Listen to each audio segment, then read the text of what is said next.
What is going on, everybody? Welcome back to another edition of the Hard Count, your favorite NFL programming on YouTube and TV, or wherever you get it, podcasting, everything. We're all over the place. We're basically going to be famous. You can say that you were here from the beginning. Congratulations. You know what I mean?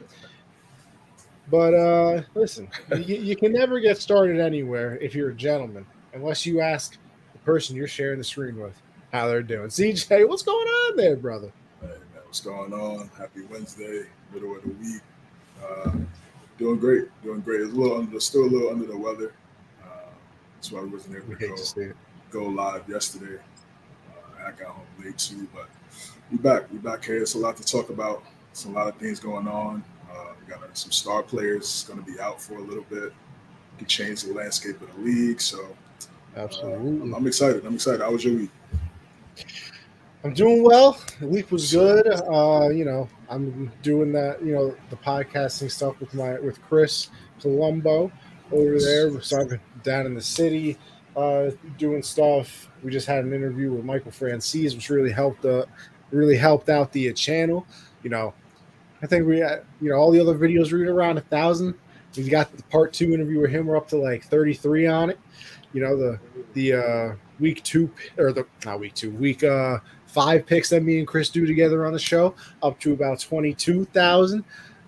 Subscribers is growing over there. So yesterday I'm hanging out. Willie DeMeo and Armand Asante from American Gangster, Soprano, stuff like that.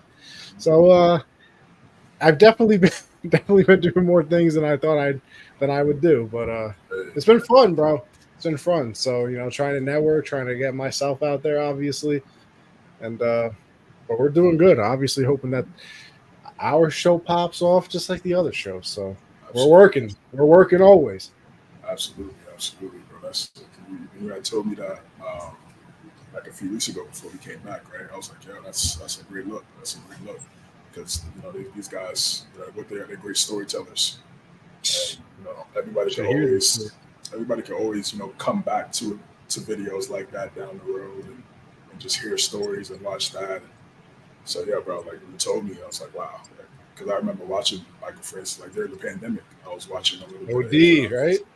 he has some stuff on with Vlad TV, and he was talking about everything that was going on in his life. So I was like, yeah, bro, you get connected with that. It's a great look.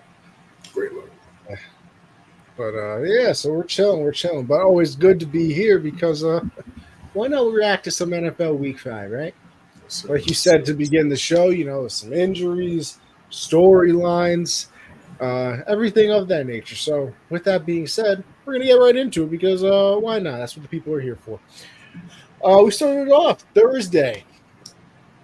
Bears took on the Commanders, a 40-20 victory for them. Obviously, the big story pregame was the passing of Dick Butkus. Obviously, rest in peace to him.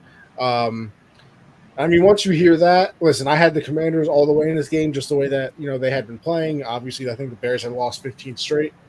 But you want to talk about a 12th man on defense and a 54th member of the roster. When something like that happens, it's divine intervention almost, power from above. And the Bears come out. This man, Justin Fields, I think he threw for 4 touchdowns. 3 of them go to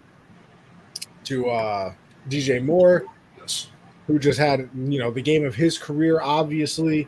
The Commanders. Yeah, I believe actually the Commander defense has given up the most 20-yard plays in the NFL so far this season. So obviously they're struggling on the big play. And you look at DJ Moore, every single one of them were big plays, literally. You got what did he score? Like a 50-yard touchdown. I just felt like every single time he touched the ball, it was definitely a good time for him. So Justin Fields did his thing. They were running him a little bit more as well, trying to get him out of the pocket, let him do the things that he was doing, last year that garnered them some success. Commanders' offensive line, awful, by the way. I believe Sam Howell's been sacked most in the league, only second to Daniel Jones. I think it's 29 and 28, respectively, for the two of them. But it's certainly not been a good time for Sam Howell back there. Definitely a lot of icy hot. Yeah, for sure. Yeah, this was definitely a breakout game, I guess you could say, for DJ Moore. Definitely his best game as a Chicago Bear. This is what they expected when they did make the trade in the offseason for that number one pick, when they traded the number one pick to acquire an outside threat, outside weapon for someone like Justin Fields. And we know Justin Fields, he's great at throwing the deep ball. He can throw the ball down the field. Still has a lot to work on in terms of the short intermediate passes, but when you bring in someone dynamic like that on the outside, his ability to break tackles, get yards after catch, it just makes life so much easier for quarterbacks. Obviously, we're seeing it in San Francisco, and then just some other places where we see where young quarterbacks just having the benefit of star receivers being able to make plays. And not everything doesn't have to be slow, methodical, 10, 15 yards gradually down the field. It's a combination of everything. You have a combination of everything. Things are going to work out, and for them to go on the road, as you alluded to, Dick Butkus, passing RIP, one of the greatest football players of all time, top 5 Chicago Bear player of all time. I can't remember who said it. They were saying in pregame that he wasn't trying to put you in the ambulance. He was trying to put you 6 feet under. That was the era where they gave no care. They gave no, keep it PG. They gave no care at all about your well-being. CT was not a thing yet. Yeah, they didn't. Yeah, it wasn't even a factor. Exactly, they just wanted to get said player with the football on the ground violently, and that's exactly what they did. And he's a legend. He's a legend. I remember watching the football stories. Hell yeah. NFL Network, NFL Films. Those guys did a great job. Just creating storylines and everything. And people that growing up, seeing what they had to go through. It was a violent game. So RIP to him. Condolences to his family and everybody. And like you said, they went out there. The present day team went out there, balled out. They balled out. They can, DJ Moore completely dismantled the Commanders secondary. I know they got a couple young guys over there that's still trying to figure it out. They had AJ Brown had a monster game the week prior in the overtime thriller that we recapped last week. But I was a little surprised. I picked the Commanders as well. Yeah, I picked the Commanders as well just because I thought the Commanders would be able to come out and even though in a loss. They played well. They fought back, took it into OT. Just how they played, I thought that would carry over into the short week on a Thursday night football game. But you could say the same thing for Chicago. I mean, they blew a lead right to the Broncos. They could have came out and laid an egg, but they didn't. So it was just one of those. What was me type of thing, Exactly. It's just one of those games and. As the weeks progress for Chicago, it's what are you gonna do? What are you gonna do? I mean, it's just like if you're a Bears fan, like do you want them to win? Do you want them to lose? Because if you're gonna end up with 2 top 5 picks, however wherever it's placed at. We'll see what happens with these quarterbacks. It's going to be so many storylines and narratives being put into place. I think for just Justin Fields, he has to just go out and just play well. Whether it's in Chicago the next year or going forward, we'll see. But for this season, his mindset just has to be. I'm pretty sure, of course, it is. It's just week by week basis, attacking the week, doing everything he needs to do to win for this team. And then that's ultimately up to the Bears front office and what they want to do because this is a front office that did not draft Justin Fields. So we've seen in years past GMs come in and they want to get their own people. Exactly, they want to get their own guys in there, and obviously that's the best situation. You want to, if you're going to fail with the people that you pick. So he's getting better. I mean, yes, they lost in that game against the Broncos, but he did play well, and he played well on Thursday night as well. So I think he just has to continue to improve, continue to get better, as you talked about. Had him rolling out the pocket a little bit more, using his athleticism. Yes, of course, is he going to be susceptible to injury? Sure. But, I mean, that's still a great skill set of his. You obviously want to monitor it because you don't want to have him hurt. But If you could use it in certain ways for him to, make easier plays for himself and his teammates, you just have to use it. You just can't have him stand in the pocket and get rocked all day. It's just not a formula for success. Not even only success, it's a waste almost, isn't it? I mean, right. It really is that double-edged sword, that, we've gone into before, and especially, that I've talked about of like, yeah, my quarterback can run, but he's also my quarterback. I need him, not be able to pass and things of that nature, because that's, an obvious thing, but like, I need him to stay healthy. I mean, we're going to get into it obviously later down. Anthony Richardson. I think he's completed one game, maybe. I know he got, dinged up in the first week of the season. Did he miss 2 games already, or one maybe came back? You got to be on the field to play. You can only do so many things from the sideline, and actually playing ain't one of them. So it's that balance between keeping them, healthy and also letting them, kind of do their own thing. Crazy part, CJ, you know how many passing yards Fields had? I don't remember off top. 282. All right, total. How many do you think DJ Moore had? How many receiving yards do you think? He had 230, I think. 200. Look at you, smartest guy I know. Yeah, I remember. It was all over. It was all over X. So 52 yards to other receivers. That is and the craziest thing is actually here, I'm looking at it right now. Cole Kmet had 42 of them, and Robert Tonyan had 10 of them. So 3 receivers had 282 yards, and 1 receiver had 230 of them. And actually, Kmet and Tonyan are tight ends. So only DJ Moore is the wide receiver that actually, I believe they had a catch. Yeah, nobody. Yeah, literally nobody else had a catch. So they didn't even get negative yards. And that's a perfect world, right? And that's obviously not going to happen every week. So that's that being said, it kind of is in a way, because as I said, it's just not something that is going to happen every single weekend. And DJ Moore made some great catches in that game. Honestly, should have had more yards. The referee. Listen, I don't know what these guys. Wow. Listen, man, I don't know. Why what these would guys you just let them play?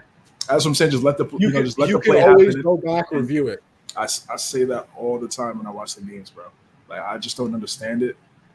Even if it's like instinct wise, just let the play go, and then you review things that take so long anyway for calls that are egregious. Just let that play rock, and then go back to it. Oh, he stepped out. Cool. And they actually do that sometimes for other plays. So it was weird, but they got to still try to get some other guys to football. You want to have some balance, because you're not going to go up against the secondary of the Commanders every single week. So, they had a great game. It was a great game for Fields. Great game for Moore. But if they do want to, try to stack some W's over the course of the season, that offense definitely has to be more balanced.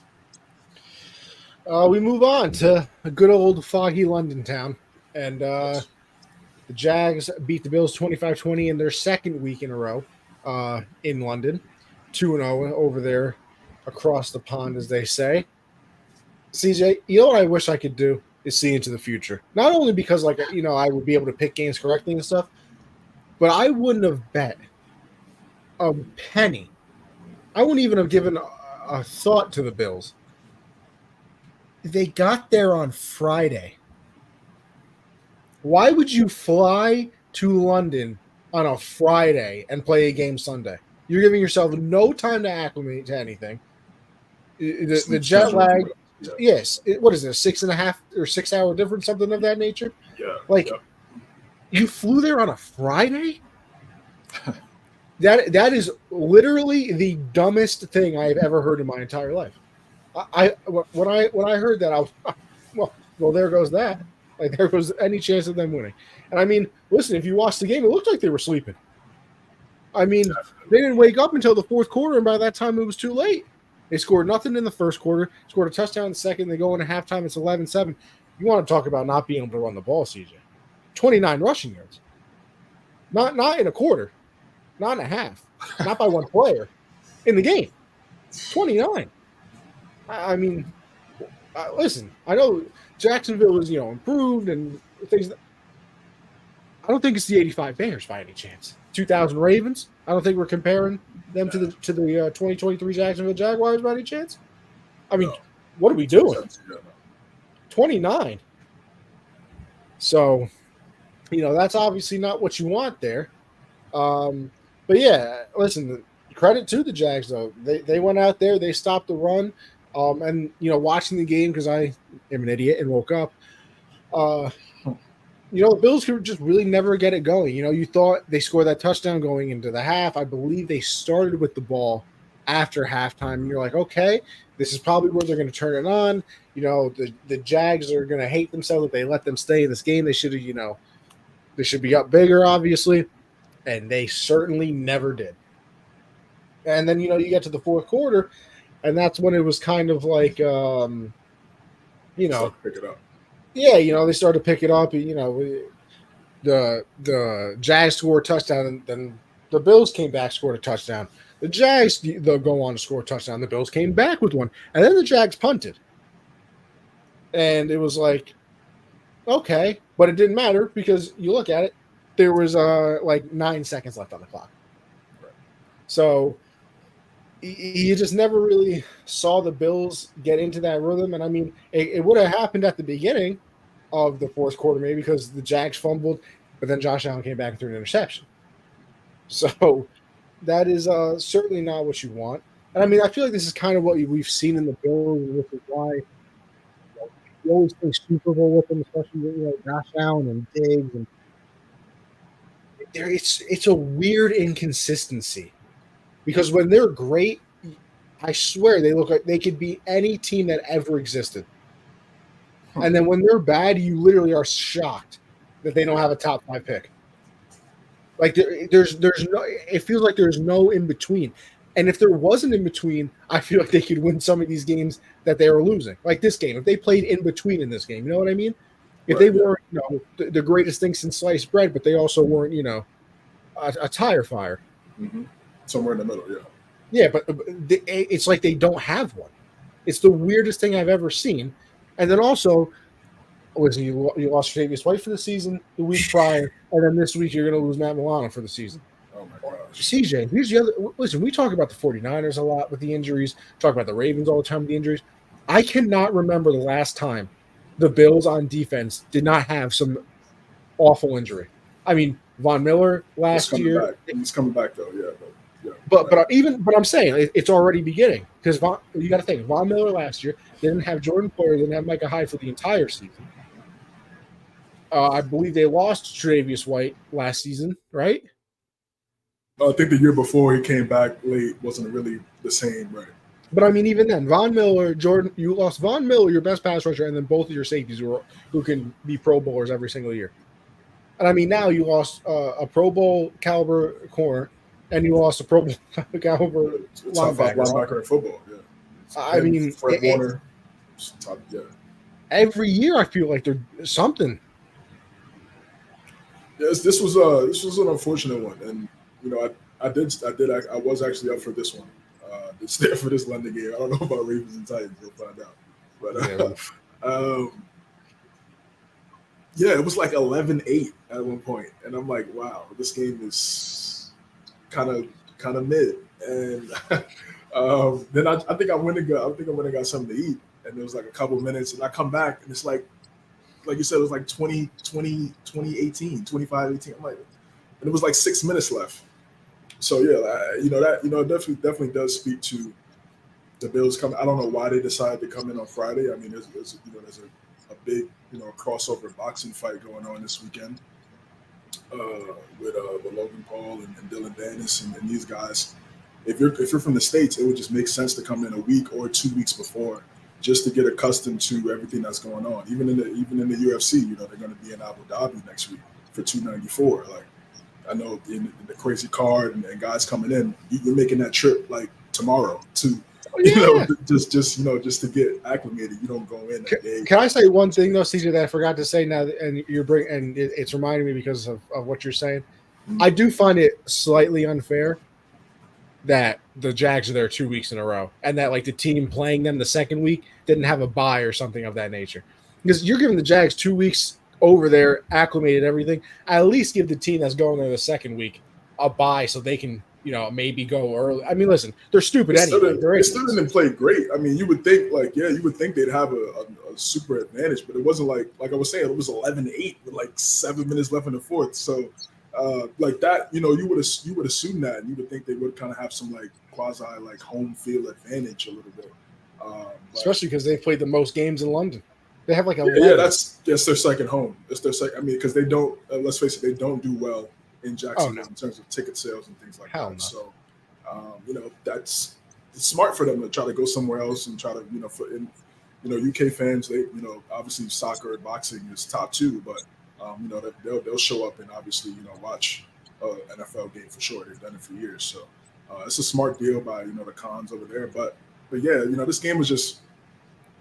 It was so many lows. I'm like, yeah, when is this game going to pick up? Because you got Lawrence, Allen, Ridley, Diggs. Like on paper, like you said, prior to the game actually happening, it was like, okay, even though yes, different location, not in the States, you would still feel like this would be a pretty solid game. But Jaguars skated by, but they got the dub. They got the dub 2-0 overseas, and they go back, they come back here to the States, and then for the Bills, yeah, it's like.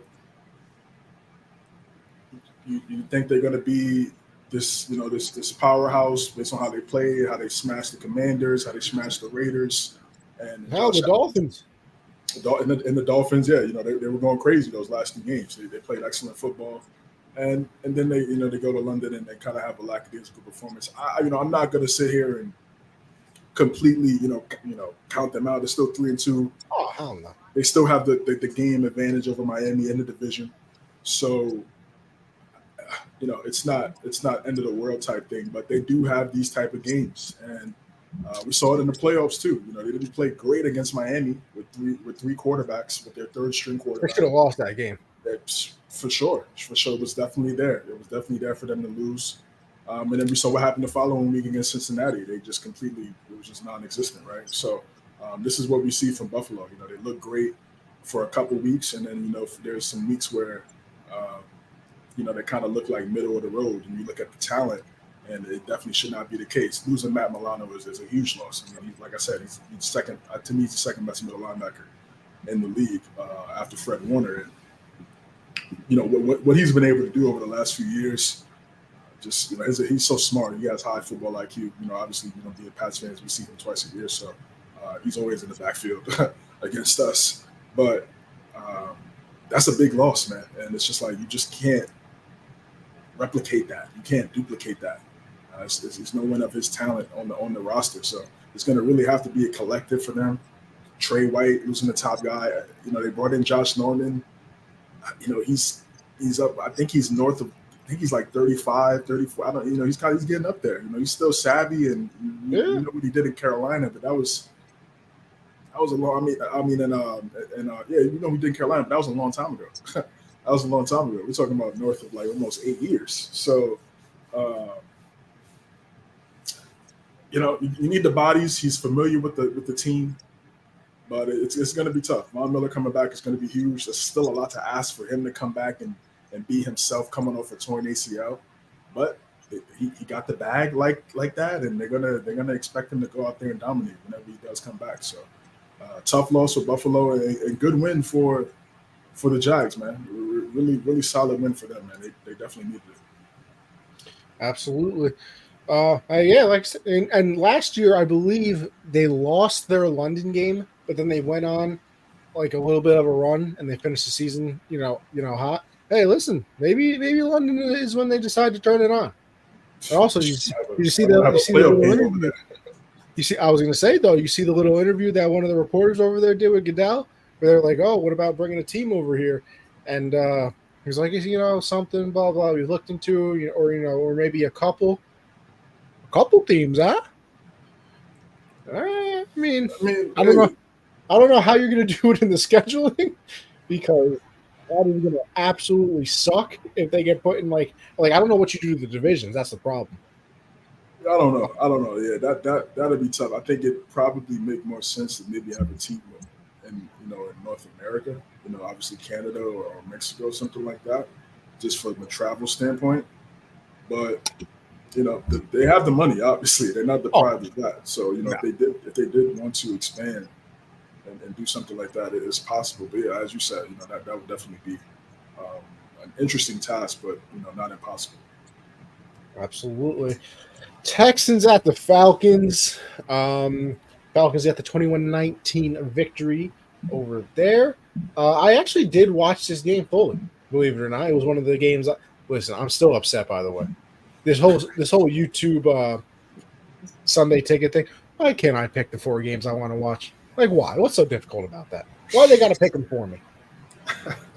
I'm sorry. Weird. That's weird. It's the dumbest thing I've ever seen. And you putting that Texas money up, you should have the freedom to pick whatever game you want. I'm saying, because I ran, and I guess maybe it's because I think you can watch on as many devices as you want. Because I signed in on my TV, and then I got the laptop, and then I steal an iPad from somebody. I put it on my phone. So listen. Don't get me wrong. I'm watching every game. It's gonna happen one way or another. But I remember I wanted it on my TV not too long ago. And listen, first world problems. There are much bigger things going on in the world than this. But I think I wanted to watch game A and game B, and I scroll through every single thing, and game A would be there, but then game B wouldn't be on this one because it's replaced with something else. Oh, and then game B is here, but it's not. I'm like, brother, you can't direct TV let me do it. And you guys are supposed to be, the one thing I will say that the NFL that they added the condensed version of the game. Obviously, it's after the games happen, but you go on their YouTube channel, they added the really condensed. Yeah, they added that now. When you go to see that, channel, I did not know. It's right at the top. So, I have a couple games obviously you don't see it in its totality. You watching some film, CJ? It's not all 22. It's kind of it's the same. It's the same broadcast and everything. That would be great if they were to do that. I mean, that would be cool. Help some people more about the game. But yeah, as for this game, the Texans, CJ Stroud still doing his thing, has yet to throw an interception. Almost had a couple in this game. Probably should have had a couple in this game. 20-35, 249, the touchdown. But listen, I really thought they had this game. I thought that they would destroy the Falcons, if I'm being honest with you. Did not see the Falcons winning this game. I would have bet, disposable income, absolutely would have placed it right on the Texans, especially because I think they were an underdog. They just come off 20-point wins in back-to-back games. The Falcons looked like absolute garbage against the Jags. And then, the NFL and Vegas does their thing. But, CJ Stroud let him down at the end of the game, throws a touchdown. And CJ, here's what I don't understand. They're up by 1 point, right?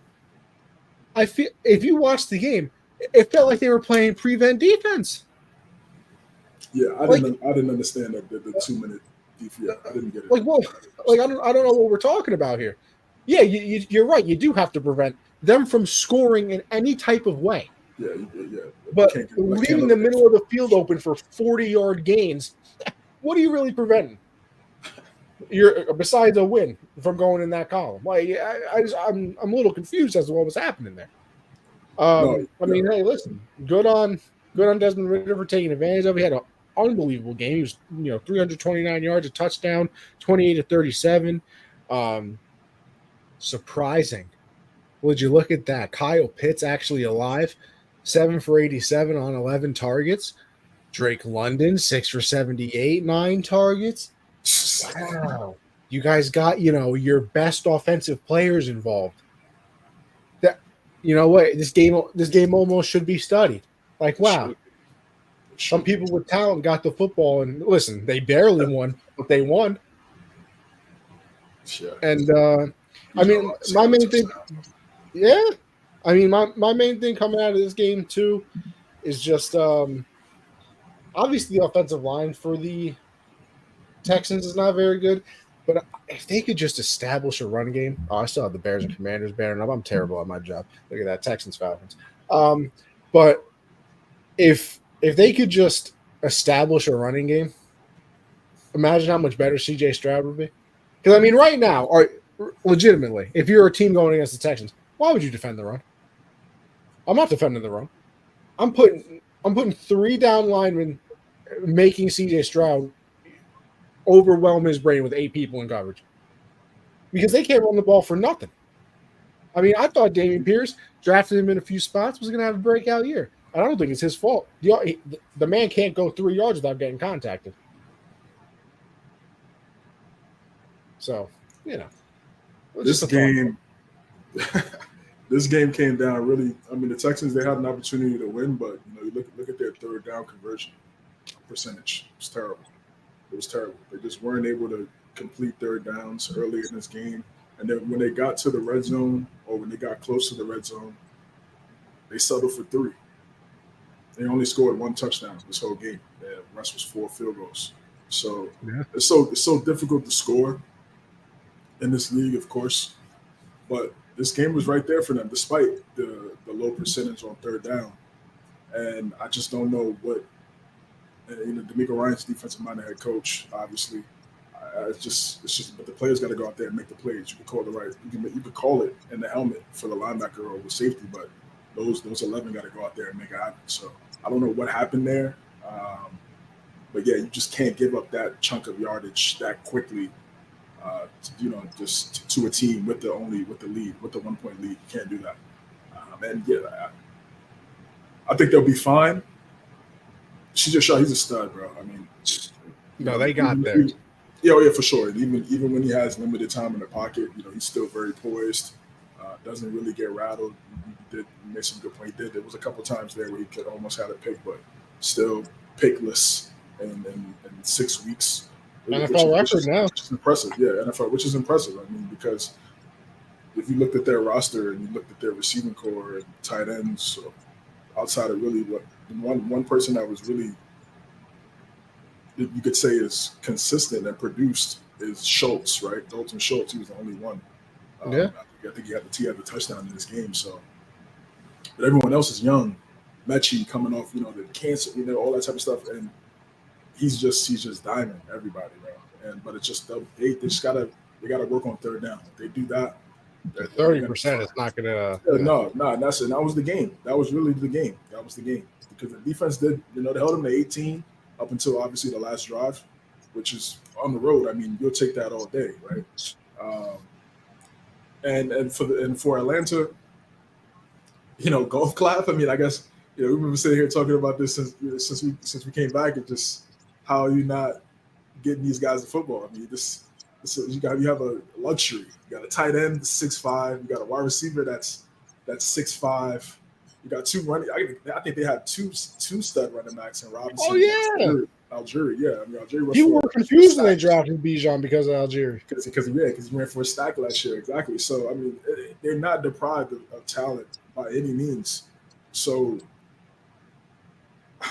yeah, finally, right? Finally, and you just want to see them grow. You want to see them grow. Ritter had a great game in the pocket. You're seeing everything pretty clear. When you get those guys the football, and similar to what I said earlier at the top with the Bears and the Commanders, when you just get your best players the football, like anything can happen. They could break a tackle or 2 or 3 and score. And then that looks great on the quarterback stats. It all counts the same for them, right? And then also it boosts their confidence for a young guy like Ken. This is his first season starting. So why I just don't understand why we're waiting till week 5 for them to, create plays and get targets for their best pass catchers. It was just confusing to me. And we'll see. And they're 3-2, right? It's just like, wow, after everything we just said, after everything we've been saying, they're still above 500 in a division that is kind of like up in the air. Saints, came back. We're gonna definitely talk about that game. And you're going to talk about that game. And the Bucs are on a bye. So the division is like as it stands today, it's a 3-team race, and no one thought everyone thought the Falcons. I mean, oh yeah, third best team, yeah, and that ultimately still might be the case, right? As when it's all said and done, but they're finding ways to win, and this was a good win for them. Clutch. Even though the defense gives you the opportunities, you still got to go out there and execute as an offense. That's what they did. Special teams did their job. So this was definitely a great game for Desmond Ritter. Great game for their young skill position players, and it was a good win by Atlanta at home. Absolutely. Panthers and the Lions.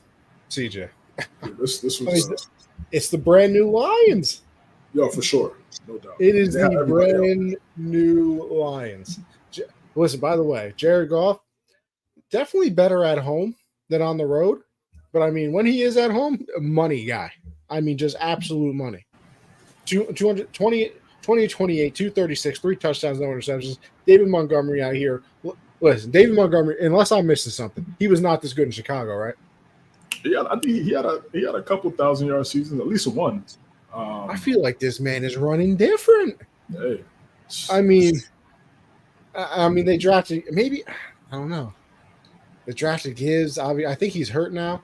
right, yeah, he is hurt. But and then also I don't know if you, which by the way, if this was your thought process going into the draft, it really makes you think why they drafted him in the first place. I think it was today that Dan Campbell came out and said, Montgomery's the workhorse and Gibbs is more of like a changeup. Wasn't he like the 16th pick in the draft? Or something? It's not the worst problem to have because, as you know, we're going to talk about the running back on the team on the next game. They weren't getting paid for 3 years, so the more running backs, the better. And definitely for a guy like Goff, and again, he has played. He's been, he had a second act. I'm just saying, I get it, but I mean the 16th pick. Don't you want something better than a changeup? A backup running back with the 16th pick. If this was the second round, no problem. I have zero. Everybody's eating though. I mean, they've been dropping points. Yeah, no, absolutely. I don't listen. You're right. But to me, it's just 16th pick. You got a lot of options there, and you're going for your backup running back. Hey, he looks good. Technically yards per touch, he still averages more than David Montgomery. I believe like 0.2. I mean, it's nothing crazy, but like I said, Montgomery was 19, carries 109 yards, a touchdown. And they put up 42 points too. This man, Amon-Ra St. Brown didn't even play. St. Brown didn't play. They were missing Gibbs didn't play in this one, and then they were missing somebody on defense as well, I believe it was. But the Lions look like a team. Now, I don't know if it's because it's Jared Goff. Like at some point, also you gotta get rid of the stigma. Like the dude is balling out. Yeah, is it Jared Goff? And like maybe your memory is him and with LA and everything like that, and thinking he's not all this or all that. Listen, sometimes the situation isn't your thing, and how can it not be his situation? Sean McVay and that offense. Some people just fit better with other things. And since he's gotten to the Lions, you cannot tell me that Jared Goff has not been unbelievable at quarterback. You're either hating or lying to yourself. So, I mean, he's looked unbelievable. And then, for the Panthers, I think it is incredibly unfair to judge Bryce Young so far. It is 5 games into his career. He's also missed the start, I believe. Yeah.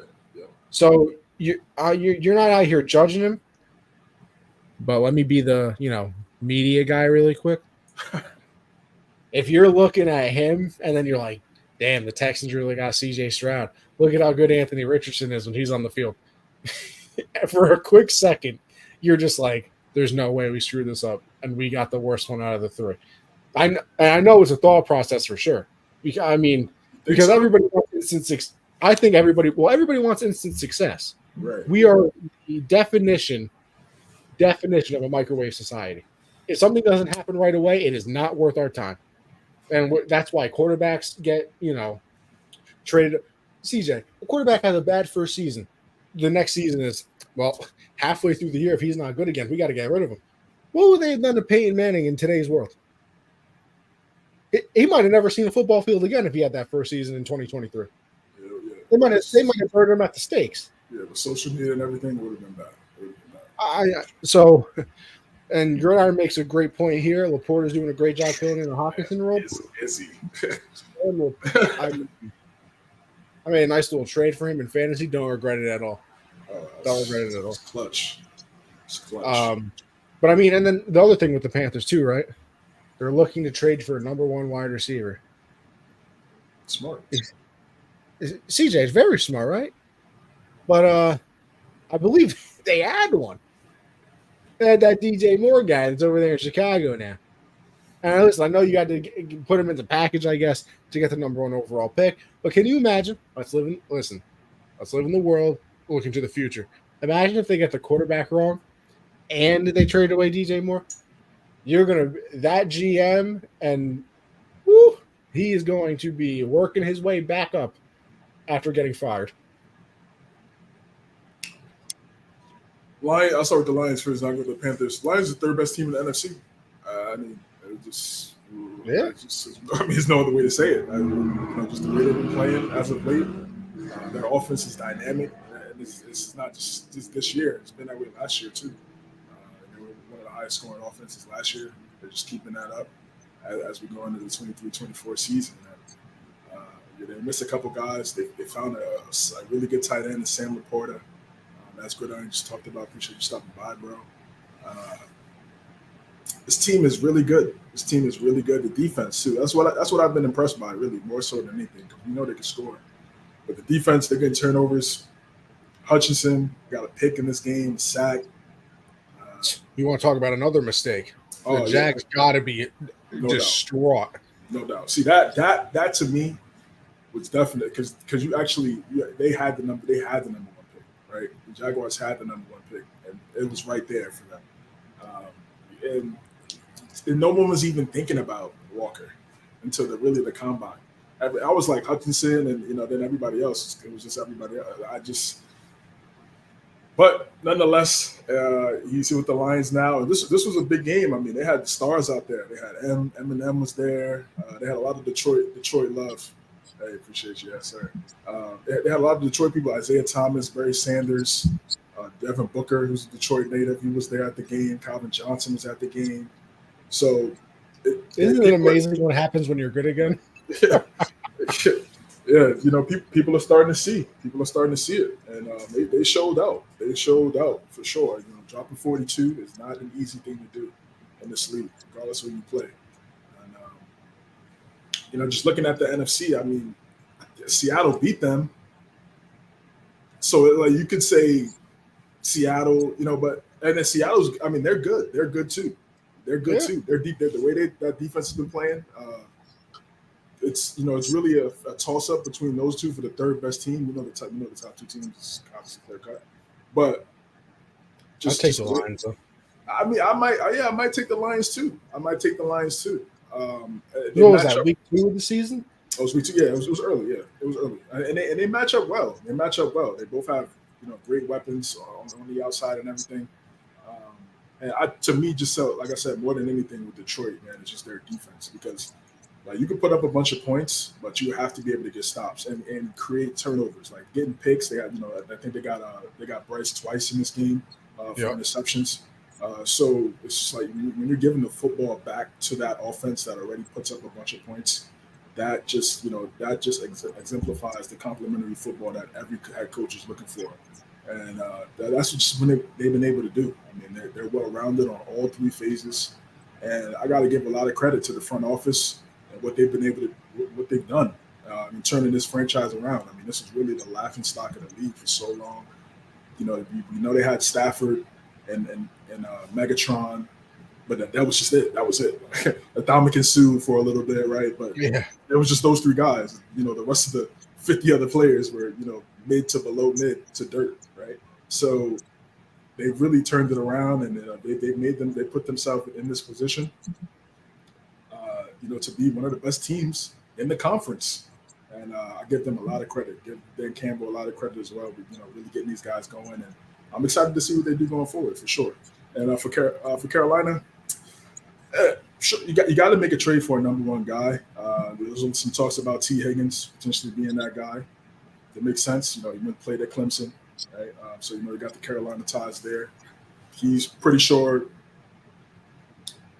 I mean, I'm pretty sure he feels like he could go get 14 catches for however many yards Jamar Chase had against the Cardinals last week for himself. Remember, he had a stack before Chase got there, right? I mean, he was the number one receiver for Burrow before they had drafted Chase. So he's definitely, to me, I see him as a number one. So I think Carolina should definitely get on that quickly. I mean, you have Higgins, Thielen, who's always been a solid 2, 3, depending on where he's at in his career. Obviously, a little bit older. But again, for me, they got to build that offensive line, man. They just have to build that offensive line. Bryce he's mobile, but you don't want to have him running around this early in his career. Oh, no. Just look at Russell Wilson. Like the way the Seahawks, the way they built that team, that should be the model for you to build a team with a shorter quarterback. That's the model. I mean, honestly, for any young quarterback, period, but more so with a shorter guy. I mean, it was just perfect. The way Seattle, it was perfect. Great defense. Marshawn Lynch in the backfield, like it was beautiful. And then when it play action, then we saw Wilson roll out, do what he needed to do, and that's why they were able to get that bowl, go there twice. So if I'm Carolina, I'm looking at that formula, and if you want to judge Bryce this early in his career, I think it's premature, no doubt, because he just doesn't have the talent that he had last year at Alabama. Not even close. Like it's number one guy is Adam Thielen. Exactly. Yeah, it's night and day. So you just have to see how they build this team around him before you can really start with the B word and all that type of stuff. I'm not going to sit here and call him that so early in his career. Like, it's just impossible for me to do so. So hopefully he improves, and hopefully the team around him in the front office and those guys in charge improve too. It's a collective. It's collective.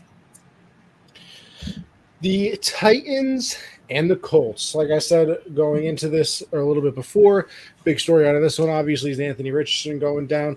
I still don't know exactly what the injury is. It was an AC joint, shoulder. And I believe he's missing time because of it, correct? Yeah. Yes. So, obviously, that's the big one that's coming out of this game. Sorry. Also, by the way, I'm watching the NLC or NLDS right now. Mm-hmm. Pretty sure the Diamondbacks might have just hit 4 home runs in a row. Wow. Quite possible. Anyway. Going crazy. Just listen, incredibly sad I can't watch the Yankees in the playoffs, but that's a different show. So Anthony Richardson goes out in this one. Gardner Minshew comes in and takes over. Listen, Gardner Minshew, kind of what you want in your backup quarterback. Not quite good enough to be the starter in my eyes, but like absolutely the perfect guy that can come out and be like, hey, you need 2 or 3? Say no more. I'm right here for you. And I mean, that's kind of what he's done. And so far, it's saving the Colts because, like we said, Anthony Richardson has been out in a few of these games. And then the big story coming into this game, obviously, is Jonathan Taylor got his money. The saga is over. Now, if you watch this game, you would think Jonathan Taylor was Zach Moss, but we just talked about it. I guess having multiple running backs is never an issue. But Zach Moss, you want to talk about going crazy? You don't need to do much at quarterback when your running back is 23 or 165 for 2 touchdowns. He was showing off the speed with the long run. Showing off the power. Carrying people a few yards to get into the end zone on the second one, I believe it was. And then, listen, Jonathan Taylor is back. So you kind of expect, listen, if you got the Jonathan Taylor from 2 years ago, you're in a pretty good spot, especially if, Anthony Richardson can come back because, listen, this is all we want to see in life. We just want to see Jonathan Taylor and Anthony Richardson in the backfield. Is this too much to ask to see an RPO one time from them? You could go split back with both of those with Moss up on the other side. Get me Pittman on a streak route so he can use the height. I mean, I would take it. I would definitely take it. But yeah, I mean, the Colts move on to 3-2. They take out a division rival here, obviously, and you kind of talked about it before too, but might be the Derrick Henry, not exactly Derrick Henry we've seen recently, I would say. CJ, I'm sorry, I gotta talk baseball one more time. This man just hit a foul ball home, just hit a home run. They called it foul after he jogged around the bases. Next pitch, they called him back. He said, screw it, I'll just do it again. Hit a home run. Wow, unbelievable stuff I'm watching here. 4-0. But I mean, Henry 13 carries, 43 yards, They got Tajay Spears there as well. So I'll tell you, who's talking about bringing the clock back though? Man, DeAndre Hopkins looked like Houston DeAndre Hopkins here. He was, you know, he was doing his thing. What was it, 140 yards on 8 receptions. He was doing whatever he wanted to the Colts secondary, and it's so weird too, right? Because you're kind of in the spot as a Colts fan. I mean, I guess this is true for any team, unless you know your team is like a true Super Bowl contender. It's like you're not good enough, so you almost don't want to be as good. Actually, CJ, maybe this is a good time for a question. And I mean, excuse the Patriots for now, but whatever. Right. Say like your team is textbook definition mid, like every year would finish 9-8, or in the old days 8-8. Would you rather make the playoffs every year at that time, or would you rather them just be awful so they can get better picks? I think it probably just depends on the team, and like the franchise too. I mean, if you're just like one of these franchises where you haven't had a lot of success in years past, and like say for like 3 straight years you go 8-9 or 9-8, you may be cool with that. But it's tricky, bro. It's tricky.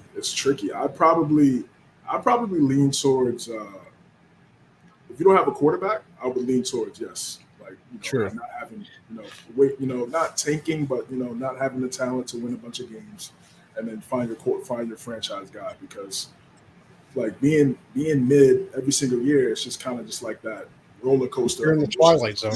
Yeah, as a fan, it's a roller coaster, because you win 2, you're like, oh, listen, hey, we're doing well, and you lose 3, you're like, oh man, it's back to square one. You just don't know. I just wonder how like like looking at the Colts, like I think they're good enough to win the division almost. Even with the Jags there, because I think they have talent on both sides of the ball, but it's also not a roster good enough to win a Super Bowl. But it's probably not a roster good enough or bad enough to get another terrible pick. So I almost wonder. They got the quarterback now, right? I mean, so all of that is done. I mean, they sucked last year, right? And that's how they got the pick to get Anthony Richardson. Now he needs to stay on the field, and we hope we can wish him well, and hope he comes back healthy, 100%. But the mid years are done. I mean, once you get your quarterback, and then they still have a really good roster. Just paid one of the best players in the league, and got him the extension. We got a guy only making $1 million, playing like the best running back in the league outside of McCaffrey. So, I mean, there's no room for tanking or being dirt. I know Gardner Minshew is there, and he's a backup, but he's won a bunch of games in this league. True. What did you think about this game? Yeah, I mean, it's kind of what I was just saying. Like, just gotta make sure 5 is healthy, bro. I mean, he just has to slide or get down faster. You don't want to take these type of shots. He took a big shot right there to the shoulder, and they need him. And for him to already miss this much time this early in his career. Damn, I just put on ESPN 4 to 8 weeks with this. Yeah, I mean, and damn, I didn't think it was that long, honestly. Because didn't Carr hurt his AC joint? Yeah, but man's playing right now. Injury is different, though. Everybody's body is different. We don't know the severity of what Carr's injury is, but to me, and again, he's not a guy that played a lot of games in college that started. So what was it, like 12? 13? Yeah, 12. He only played like 12, 13 games. So you need the reps. He needs the reps more than anybody. And for him to already miss this much time, 2 months potentially, it's a good thing they went and got Minshew, and he's created a great lane for himself, man. I think he's the best backup quarterback in the league, for sure. Yeah, absolutely. Yeah. And I think so. I mean, they got the Ravens win, got the Titans win, and they can with the way those guys we assume continue to run the football. All he has to do is just stay within himself. They should be all right. They should be all right for sure. So he's done a really solid job. Moss, Taylor coming back. You know what can that win loss record look like in these next 4 to 6 games? Uh, if they could they could keep the 500. You go 6-5. That's not a bad place to be with your young quarterback coming back. Anything above that, I think, is a plus, is a bonus, obviously. So that's really what we're looking at now. And the team, they're seeing Minshew win games, so they're comfortable with him under center. And we're just gonna have to find out because this division is close. Even though the Titans are 2-3, they could still go out there. I think they could go out there and beat Baltimore. I'm not picking them, but I think they could go out there and beat Baltimore in London next week because they're that type of team. They're this team. The Titans are a team where you just have to put them away. Like you have to put them away altogether. You can't let it be close in the fourth quarter possession or like 10 points. You have to put them out right away. 14, 17, 14-point lead, 17-point lead. It's clipped because Tannehill is not the type of guy to lead you on comebacks like that because he's just not that type of quarterback. Just put it that way. So he's like everything has to be perfect around me type quarterback. That's what he is. So, yeah, man, division is close. It's very close. So you just got to see what happens. But this is a great divisional win. I mean, this counts. This is like 2 wins for the Colts. So we just see what happens as the season goes on before Richardson comes back. We move on again to the Giants and the Dolphins, right? Yeah. I mean, come on. Yeah, the Giants, terrible. I mean, they're just awful. Can't protect Daniel Jones to save his life. Evan Neal, I mean, what are we talking about? Yeah, the Dominic Beckham went crazy, right? Bro, I was watching that live too. That's my show. Michael K show in New York, baby, 3 to 6:30 every day. I'm there watching that live. Oh, fantastic stuff. Very nice guy, Don. I remember when I interviewed him. But I mean, the Dolphins did what they were supposed to do. Listen, you beat the Giants 31-16 if you're the team that you are. You know what I mean? They can't protect Daniel Jones. The defense obviously isn't playing very well. They have no Saquon Barkley. Things only get worse because Daniel Jones apparently hurt his neck in this game. He's out. He's out next week. Is he? Because I thought he was practicing today, and it was kind of up in the air. Oh, okay. I thought I saw a report that said he was out. So, I mean, I'd sit him. I mean, it's just like, bro, you're already paying him $40 million. But I mean, yeah. I mean, there's just not much to say for me. Actually, no. And the big thing coming out of this game is I always say his name wrong. Is it A-Chain? A-Chain, yep.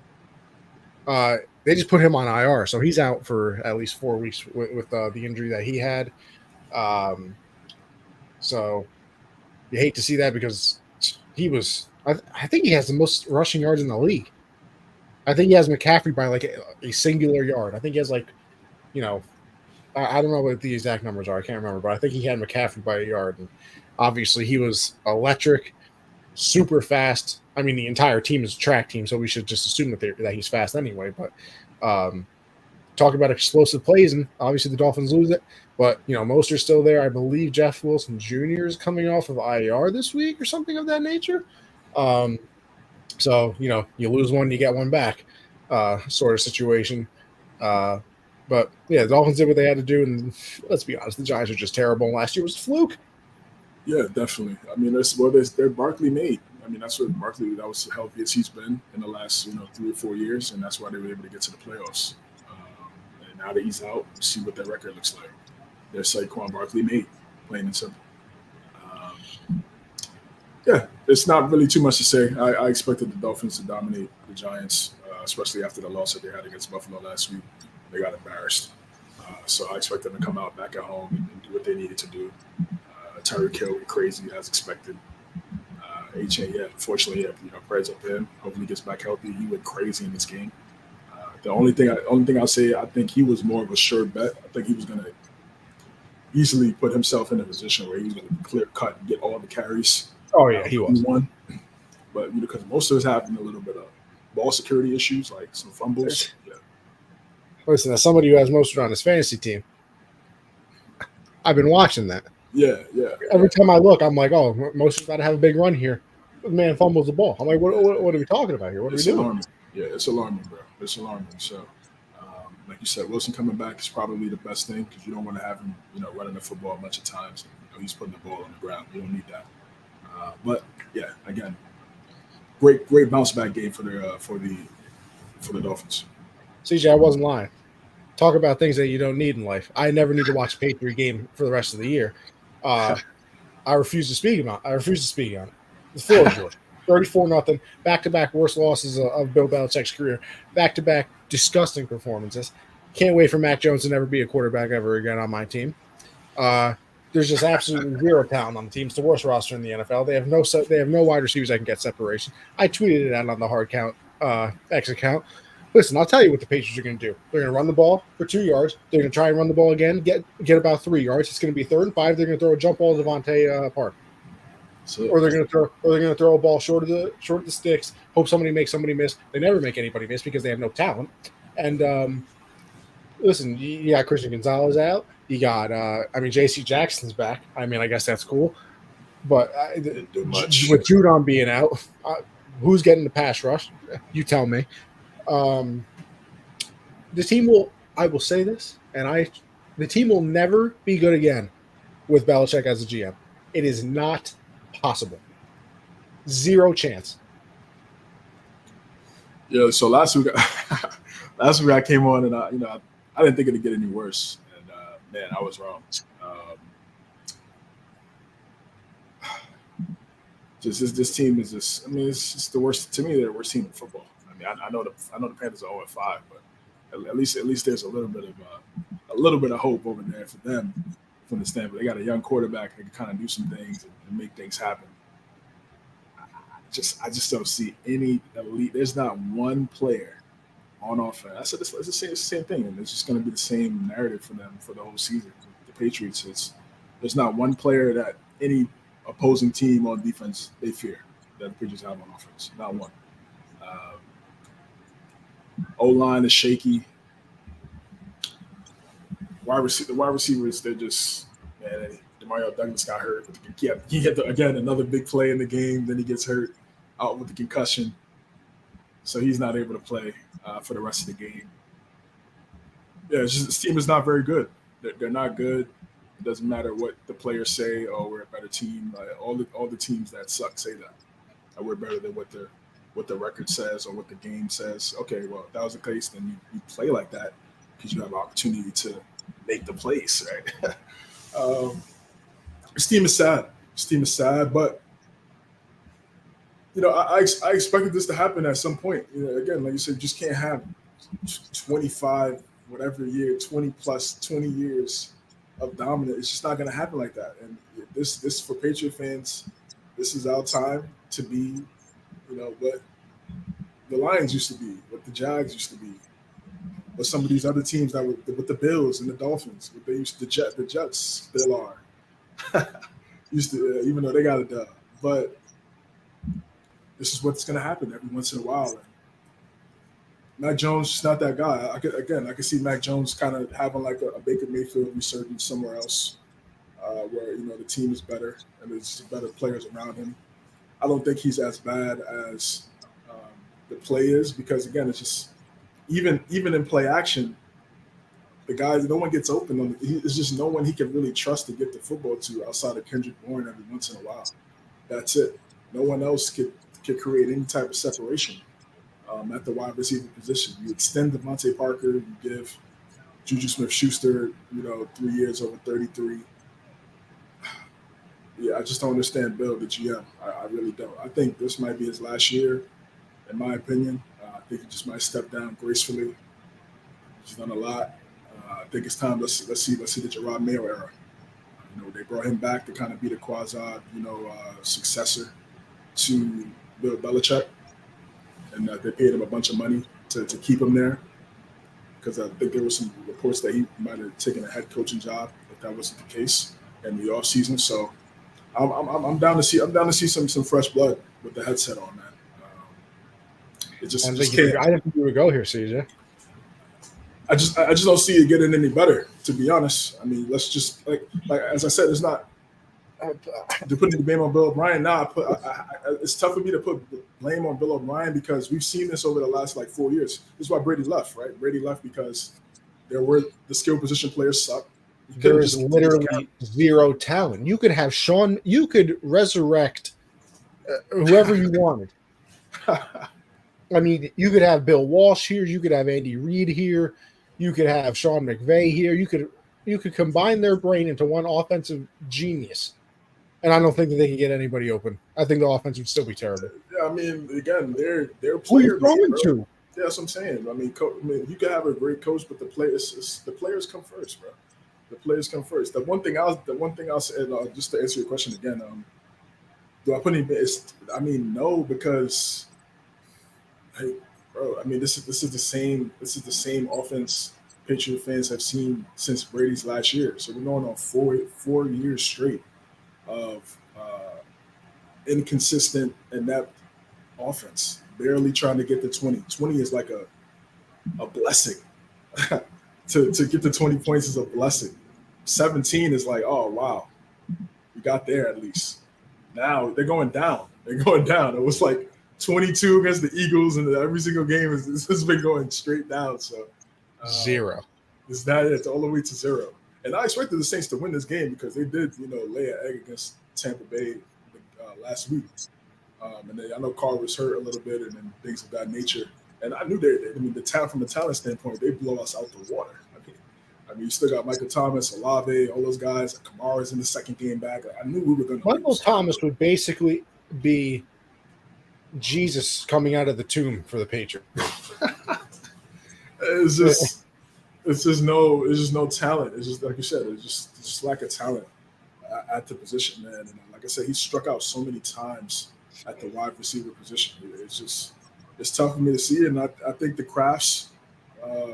Robert and Jonathan, they're going to have a conversation at the end. Well, apparently Kraft is pissed. I mean, I heard that today that Kraft is, all because he won doesn't mean that he's safe type of thing. That's why I feel like, I think there'll be a conversation. They won a lot of football games together, 6 bowls. But it's just like, what's up, man? I mean, I'm sure if it's a solid conversation, maybe he'll, have some consulting. I just don't see how this ends well going forward, honestly. I mean, because again, it's not like he's drafted talented wide receivers in years past where you could kind of give him a pass. We're like, oh, at least in 2005 to 2010, he drafted you can't even say that because it was name the last good offensive player that he drafted. Yeah, James White. And he's a receiving, gadget back. Yeah. Because Gronk was before him. Edelman was before him. Yes, 2009. So what you're looking at? What Malcolm Mitchell, who was there for half a year and then his career, got cut short. Too many injuries. Yeah, a cup of coffee. Yeah, Harry. Taquan Thornton can't stay healthy. Yeah, bro. It's just been bad. And I know they've had late picks over the last 10 to 15 years, so you're not always going to get the cream of the crop at the position. But we've seen teams in the second, DK Metcalf was in the second round. A.J. Brown was right there for the taking. He thought he was going to be a Pat. I've seen the interview plenty of times. So there's no excuses, man. There's no excuses. Other teams have found guys in later rounds and have been productive with them. So Puka Nacua was in the 5th round. Yeah, exactly. So this is just the season is a wash. The season is a wash, and the only good thing that can happen from here on out is they lose every single game. I want them to tank. I mean, I wanted it. It's a natural tank. It's a natural tank. It's not even on some absolutely. Yeah, it's not like they're putting in, backups to lose on purpose. They're just that awful. But Exactly. Yeah. Just but I genuinely want them to lose every single game. Now, will I be miserable in the process because my dumbass will still watch the games? Um, but I if they win one more game this season, I'm going to be pissed. I want a 1-16 year because I want Caleb Williams. Well, I mean, first we got to know if, as I'm saying, first we got to know if Caleb Williams comes out. That's what I'm saying, and comes out and goes to the draft. Drake Hell, May, listen. Michael Fine. Penix Jr. in Washington. No, not even. If he's not going to come out this year, I'll get you eventually. Take Marvin Harrison Jr. first, and I will tank again next year. Well, yeah, I mean, they won't be good because they don't have the quarterback. So yeah, it'll just be hard for Marvin Harrison. I mean, they play the Raiders. I don't think they're going to win that game. I'm not sold on. I don't think they're going to win that game, and I'm not sold on Garoppolo or anything. Josh McDaniels. Who on that offense is getting paid? The Patriot offense? The only one that's getting paid is they extended Devontae Parker. I just didn't understand. That's the thing that I don't understand. Like, do the Patriots don't even have money in cap space? But who on the team is really getting paid that outrageous? Yeah. And if anybody is getting paid very much, what has ever led to them getting paid anything over minimum wage? It's a great question. It's a great question that a lot of Patriot fans have been asking for years, even when Brady was playing. Where's the money going? Because again, it's the same thing, right? Because Brady would take constant pay cut after pay cut after pay cut, but Bill would never surround him with elite NFL wide receivers, never. And that's why he just got sick and tired of it, bro. I mean, he left first year leaving, won a bowl. Why? Because he was throwing the two 6'5" guys and a 6'3" stud in Godwin, bro. Like, you need talent in this league. I just don't understand Bill, bro. Again, I said this last week. He's trying to build a 2001 team in 2023. That's going to get you clapped by 34 at home, just like how they got clapped on Sunday, bro. It's just that simple. So I just don't see anything positive coming about this. He talked about starting over in the press conference. I don't even know what that looks like. Does that mean playing the young guys? You see Malik Cunningham, Bailey Zappi, Will Greer. They don't do anything for me. They get cut constantly. They're not doing much. So just keep Mac out there. I just feel bad for him. I do feel bad for him a little bit because it's like, damn, like, again, he's not throwing at anybody elite. And I'm pretty sure he's looking at his peers that are the same age as him. And it's like, yo, this guy has Chase. This guy has Tyreek Hill. I'm throwing at Juju Smith-Schuster and Devontae Parker. Like, it's not the same. It's not the same. And some people have also said, listen, what if the 49ers had took him over Trey Lance? We're looking at Mac Jones completely different. Because remember, he did come off winning the Natty and playing with a bunch of elite guys on the outside. Devontae, Waddle, all those receivers and running backs out of Alabama. What does he look like? What does his career look like, or how do we look at him if he is playing with elite guys? But he's not. He's not mobile, so it's not like he could use his legs to extend plays and make the offense look a little bit better. It's just a disaster. That's what it is. But again, credit to the Saints. As soon as the pick six happened, I knew it was Kurtz. Oh. as soon as Honey Badger got the pick six, I was like, yeah, it's a wrap. The game kicked off when I knew it was. I had the Saints from the very. I mean, it's just a terrible team. I we're moving on. I'm done with it. Ravens at the Steelers. Listen, this was a terrible game just because it was boring as all hell. We predicted it. I said it was going to be this 8-9-6 game. Bro. It was looking like that. I thought the Ravens would absolutely win this game, but they certainly did not. Matt Canada certainly did not call the game-winning play because he was the only person in that entire booth that was not jumping up and down happy when they scored the touchdown. Kenny Pickett definitely audible, which, by the way, great audible. You know what? Me and Josh talked about this on Monday. Like, thinking of audible names and stuff like that, it really is just like Randy, right? And then all of a sudden he runs just a go route one-on-one kind of, ball like that. They really do just like come up with like simple things that like mean almost exactly what it's like, Yeah, Just think of the Patriots back. This is why I was never sold on McDaniels too. Bro. Remember Brady used to always say, "Alert, alert, alert." He used to go right here with the helmet. Yep. Oh, He was alert. always changing the play, always changing McDaniels' play. Always. That's why I was like, yo, if Brady keeps changing the play damn near all the time, Brady made. So yeah, bro, like it's just, but yeah, back to this game though. It's a great audible. We want him the game.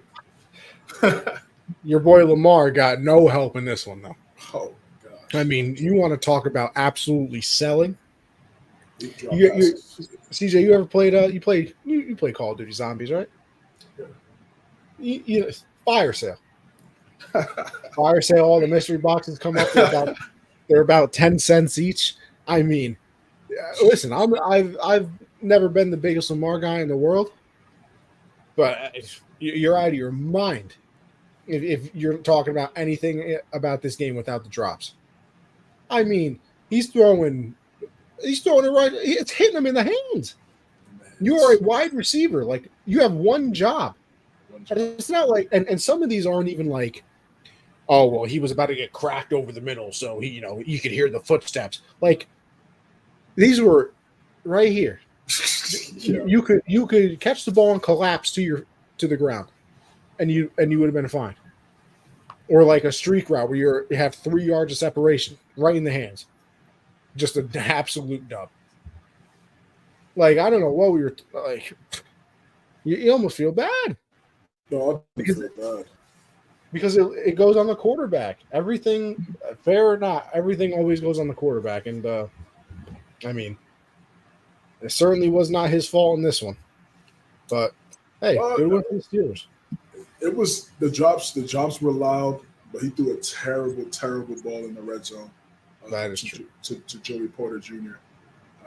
That was you cannot throw that pass inside to OBJ. You got to throw it out in the way.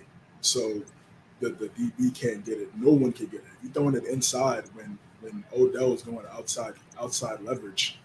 It looks like it's a pass to the DB. And Porter made a great play, great catch, and that ultimately was the turning point of the game up until Pickens went in there and took it to the crib. Well, and it also doesn't help when they the fumble too. Yeah, at the end, yeah. Yeah, but you just saw the momentum was just turning. It just completely turned to Pittsburgh's way after the pick and then everything. It just completely turned their way, bro. TJ Watt, I mean, he's incredible. He's incredible. And Lamar does have a lot of turnovers. The one thing I'll say about him, he likes to hold on to the football with one hand in the pocket. I hate when quarterbacks do that. He does that a lot. He needs to keep 2 hands on that football because, I mean, it's security. Well, security matters, especially for a guy like him who's running around. You got to keep 2 hands on the football. But yeah, the drop passes were so alarming. I tweeted it out on the Hardcount X app, on the Hardcount account on X. I was just like, what's up? Why these receivers selling Lamar? Zay Flowers missing like gimmies right here, and then I saw Rex Ryan. He was saying on Get Up, he was saying that the OC had his receivers. The OC for the Ravens had his receivers training with the rugby ball to catch the football, and I was just like, I'm like, wait, bro. I was like, your receivers are in the NFL, and you're having them catch rugby balls. I'm struggling with the correlation on that one. I just don't understand that. And again, these guys, bro, they bring these guys in. They try to be smarter than what they are. And it's the same thing with analytics and stuff sometimes. I feel the same. It's just like, what are you doing? How about those guys catch with actual footballs, because that's their job. Had 2 division losses in close games, keep the doors open for them. Yeah, I mean, it's the Ravens. Like, what are they doing? What are they doing, bro? Like, they had the Colts game and they had the Steelers game. It could easily be 5-0. We're having a completely different conversation about Baltimore, but they're not. And this is what they do. This is what they've done. They're professionals at this. They're professionals at it. This is what they've done. But this game, man, just those drop passes, Mark Andrews, Bateman, Flowers. It's just like in the red zone too, bro. So you just can't do that. You can't do that. And they need to bounce back in London against Tennessee, like a team that they've had issues with in years past. So good luck. And then for the Steelers, yeah, I mean, they just found a way. They just found a way. That defense has obviously got the backpack on. Oh my gosh, the backpack is insane. The way I mean, it's still holding that team, holding them to 10 points is crazy. I know they were at home, and I know the drops, but still, 10 points is crazy. Hold that team, but a team with Lamar Jackson on the squad is impressive, very impressive. And those guys, they just make plays. They make plays. They could get any type of consistency on offense, just a little bit. They're dangerous. They're dangerous because those Watt back there, Highsmith, Hayward's not even playing. He's still hurt. Joey Porter making plays. Fitzpatrick out there at safety. I mean, they're just winning these games on defense, bro. They really are. And I got to give that defense a lot of credit. Mike Tomlin. I mean, I give him credit for what he's done with the defense. Offensively, they got to figure that out fast because you got to be able to score. You got to be able to score, man, in this league. I don't know why Pickens doesn't get the amount of targets that he should be getting 11 targets a game easily. Like he doesn't even get targets. I mean, we've seen the catches that he's been able to make. Right now, he just looks like Brandon Lloyd. Like if you guys remember Brandon Lloyd, he just makes great catches, but the volume isn't that high. Like he could be obviously. He could be much better. It's like, why is he getting the football that much? That's what's so confusing to me. So they still have especially with Deontay Johnson out. It's confusing. That should be the doors wide open type of situation. I don't get it. He gets the football. He gets the football the most in with 90 seconds left in the game. He gets a first down, another first down, and then a touchdown. It's like, where was that the other 58 minutes? So wasn't important enough. Yeah, I guess it wasn't, man. I mean, get it together, CJ. Let's be real here. But we move on. The Bengals and the Cardinals, 34-20. Let me tell you something. This man, Jamar Chase, came out and said, listen to me, all right? I am always open at all times. And this week, he kind of proved that one. Kind of proved the theory correct on that one. 15 catches, franchise record, by the way, 192 yards, 3 touchdowns, and 19 targets. 19. I mean, you want to talk about having a game. He certainly did. And you want to talk about leaving the door open, like you just said, Gridiron. Joe Burrow looked real good in this game. That calf doesn't seem to be bothering as much as it did the past couple of weeks. He was 36 of 46, 317, 3 touchdowns, had the interception, but they looked very good. And CJ, I drank the Kool-Aid. I drank the Cardinal Kool-Aid. What can I say? I thought that the Bengals just weren't looking good. The Cardinals were keeping games close. I was wrong on this one. But hey, if these are the Bengals that we know. And now it's just about if this is going to continue, which obviously you hope it is, because listen, the NFL is more fun when the Bengals are good, because who doesn't love seeing Joe Burrow and Jamar Chase be absolute demons on the field? So if this is the Bengals that they're going to be from here on out, then we're back to some good times. Obviously, you don't just hope if you're a Bengal fan, it's just because you went up against the Cardinals. But like I said, the Cardinals have been keeping games close. I think they were undefeated against the spread and in the betting terms, besides last week when they lost to the 49ers. But even then, they dropped a couple passes in the end zone, or else they would have still been undefeated against the spread.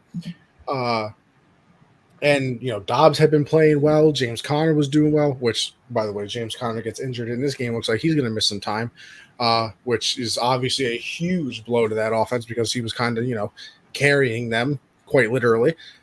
But Dobbs just had an awful game, 15 of 32, 166 yards, threw 2 touchdowns, but also had 2 interceptions, so that's not going to help anybody. And the Bengals did their thing. Burrow, like I said, looked comfortable, looked like he had power, driving off his leg again, because I believe the calf injury was the leg that he drives back off of. To get all the power out of. But his passes looked good. Jamar Chase was unstoppable. And they did what they did in an impressive fashion. Yeah. Jamar Chase was incredible in this game, unstoppable, like you said. They had no answer for him. 19 targets, you get 15 catches. It's damn near a perfect game. Damn near a perfect game for him. 3 touchdowns, all in all different ways, short, intermediate, and then the long ball. Great pass by Burrow. It's just a dominant game by Cincinnati, man. Dominant game, and with the Ravens being hit or miss, Steelers offense, Browns, you don't know what's going on with Deshaun and injury. Is he injured? Is he not injured? And whatever was going on with that. Cleared by doctors, not by himself. The Bengals. I don't know what's up with that. Bengals could find their way right back into winning this division again. They have the talent. Everything is there. It's just they just got to just continue to ball out. And that's what they did against the Cardinals. And if I'm the Cardinals, I absolutely do not play Kyler Murray this season. I don't care if he's healthy or not. You gotta make sure that he's 100% going into next season. No doubt about it. I'm stupid and I hit the back button on the StreamYard instead of on the other tab that I was trying to go for to look at other stats for the games. But hey, you good? Exactly. That's what happens when you go live, huh? Yes, we're all good. But I wouldn't even play Kyler Murray at all. I don't care if he's 100%. You shut that down completely because you want to go out there and throw him into the fire to get blasted again. Clip for that. Absolutely. Eagles at the Rams. Let me get my bearings back together. Eagles at the Rams, 23-14 win. Obviously, the big story here: Cooper Kupp is back in town, baby, and looks like he never left. 12 targets, eight catches, 118 yards. Puka Nacua still did his thing though, 7 for 71 and a touchdown in this one.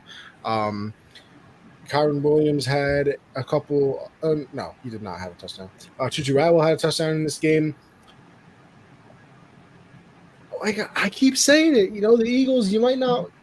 You probably want them scoring 35 and holding teams down to doing absolutely nothing. They're winning games. 5-0 is 5-0, and they're not taking that back. With the way that the Cowboys, play games sometimes. Looks like the Eagles are obviously going to walk their way to the division title, to the clear-cut number 2 team in the NFC in my eyes, and I think in a lot of people's eyes, obviously. They have a hell of a schedule coming up after this week, though, which is going to be very, very interesting to see what they do. I think they got the Bills in there. I think they got the 49ers in there. I think they got the Cowboys in there. I mean, they're going on a bit of a gauntlet. So we're definitely going to see what they're made of. But, hey, they're doing their thing so far, and Jalen Hurts is still doing his. 25 for 38, 303, touchdown interception.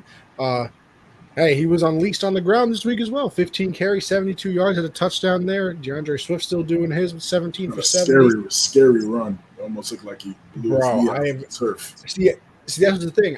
I was watching the game, right, and I saw him do that, and I was like, oh, that looked like a little like weird step that he took right there. But I never saw the replay like from that back angle until like 2 days later, and I was looking at on X, and I was like, and I saw the captions like, can't believe Hurts walked after this. So I watched, and I was like, oh my god! I was like, I did not realize it was that bad. Like when I was watching it live, it looked like he stepped weird.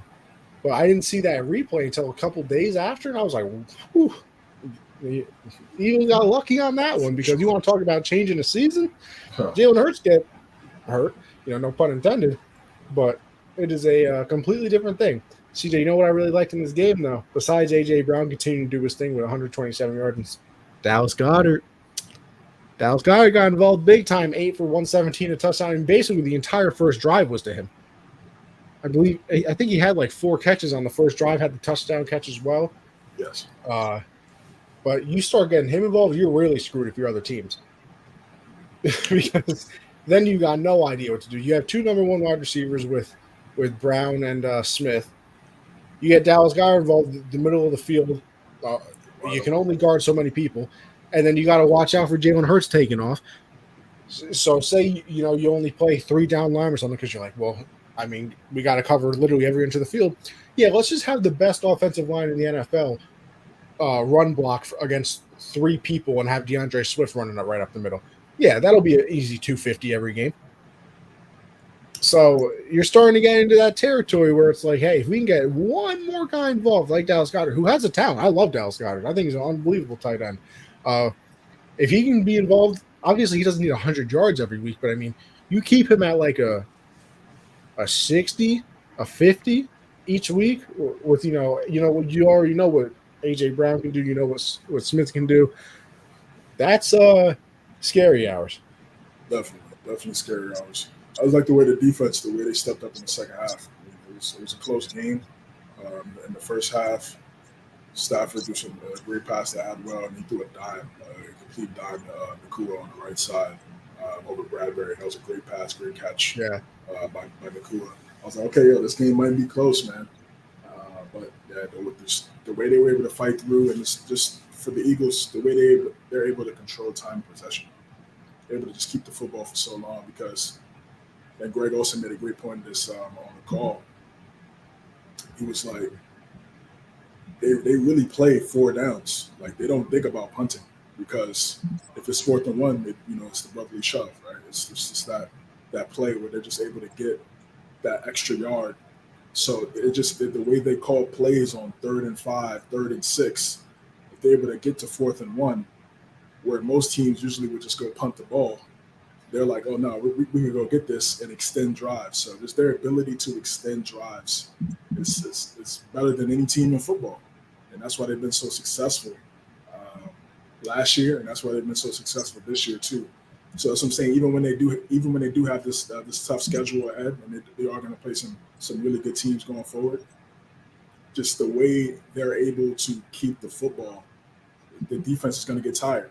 The longer they stay on the field, it's just demoralizing. And then once they kill you with the run game, now what does that do? Create one-on-ones to the stud that they have on the outside. So the one thing that's really impressive to me is just the defense. The way the defense held this Rams team at home to only 14 points. That was really impressive. They wanted to get some stops. Hassan Reddick got there late. Jalen Carter had 2 sacks. This was a really good game. Really good game for the Eagles. They needed to get this one on the road. I thought this was going to be a good game. It was entertaining in the first half, but in the second half, you saw Philadelphia's defense step up. That O-line held Aaron Donald to pretty much. It was like it wasn't even there. Really didn't do much in this game. I think he had like 1 pressure. So just a complete game by this team, and it's just. I mean, if they stay healthy, it's just going to be them at San Fran. Gridiron. The Eagles do have issues. They don't look comfortable in the red zone. They have to kick a lot of field goals. Plus, they gave like 400 yards to Mack and Kurt. They have holes. Yeah, that was early. That was like the first 2 games of the season. Jalen Carter, he's insane. That was Rich get richer. Yeah, that was the first game of the season against the Patriots. Obviously, we know like Mack will never go for anything close to that ever again. Yeah, and Kirk Cousins without Justin Jefferson. It might be the same exact thing. So they have some things to figure out. They do have some things to figure out. They do have issues for sure. They're not going to be perfect right now in week 5, but just they're still finding ways to win, and that's all you could ask for if you're a football team. But as I said, just to finish up here, just the way they control the time, the way they're able to control the clock, it's demoralizing, bro. It's like because you may call a certain play, a defense may call a certain play on 3rd down, thinking that we're gonna get them up to 4th down and that's it, and they're gonna go punt. No, it doesn't stop. We're gonna go do this brotherly shove, get the 1st down again, and you can't stop us. You can't stop us, and that's to me is what makes them so dangerous, bro. That's what makes them so dangerous. Their ability to control the clock, and that's why the only team I can see that can do that could stop them is San Fran, because they have the guys in that front 7 that could, get the stops as well. That's just going to be a complete. I can't wait to see them.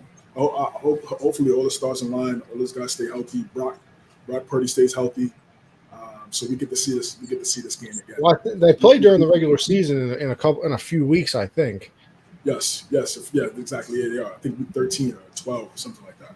But I mean, in the playoffs, like I want to see it. No, absolutely. I mean, I think they're going to end up meeting again, no matter what, who wins the first meeting. Yeah, because both teams are so stacked, 1-53, and great win by Philly. See, that's when it starts. Week 9, they go on a run that is just. I mean, I mean, week 7 they play the Dolphins, but then after that they have the Commanders. But week 9, listen to week 9 and on. Week 9 they play the Cowboys. Obviously that should be, it's usually tough for them. They could win Then they that. have their bye.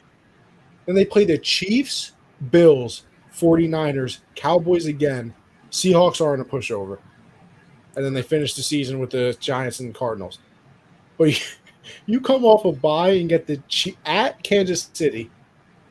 Then Bills come to you, 49ers come to them too, and then you go to Dallas again. That is tough. That is a 4-game gauntlet.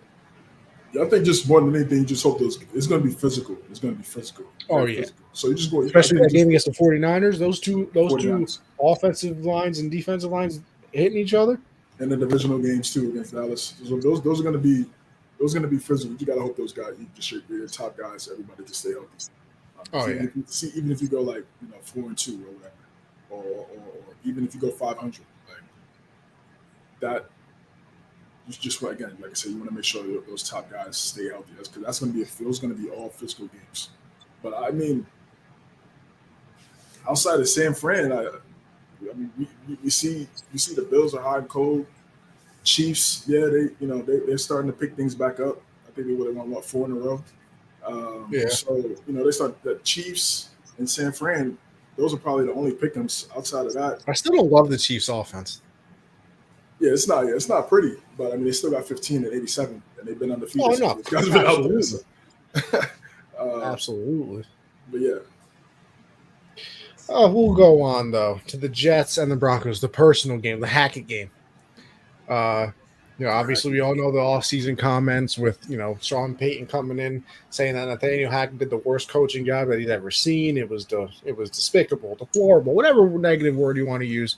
That's basically what he said about it. Well, the Jets said, "Oh, it's not a big deal. That was a million years ago, according to Robert Saleh." Well, then of course, before the game, it was, we'll do this for Hackett and screw Payton, and then after the game, they give him the game ball. So, that whole not personal thing might have been a little bit of a lie there, but hey, we expected that, obviously. Listen, Zach Wilson, anything special? Absolutely not. Has he won 2 games in a row? No, wait, they lost last week. That was the Chiefs game, right? Yeah. But he played well. Yeah, hey, listen. He's doing what he has to do right now. The team was going to be built. I mean, not really with Aaron Rodgers, but the team is built on defense. Their defense is supposed to be, very good. You got Quentin Williams over there. You got the defensive rookie of the year in Sauce Gardner. You got C.J. Mosley still over there, who's playing very well. But I mean, hey, if you're going to be able to run the ball with Breece Hall the way that you did in this one, with 22 carries, 177 yards, had the touchdown, you're going to be all right. You might not need Zach Wilson to do a lot of things. And then the struggle is that their offensive line definitely is not the greatest thing, and they lost a lot. Elijah Vera Tucker for the rest of the season with Achilles injury, so that is definitely not what you want to a struggling already offensive line. But if they're going to be able to open up holes for Breece Hall to run through, you might not even need to, because Breece Hall got that speed back. It's looking like, and that man is very fast when he's playing the good old football. So if he's going to be able to run it, you just need Zach Wilson to complete a pass here or there, and then just play off the defense and make sure that you're not putting them in bad spots. Hey, the Jets are going to be back, and I mean, Aaron Rodgers keeps saying that he's going to return this year. Now, do I believe that? Absolutely not. But hey, get to the playoffs and see what happens. Yeah,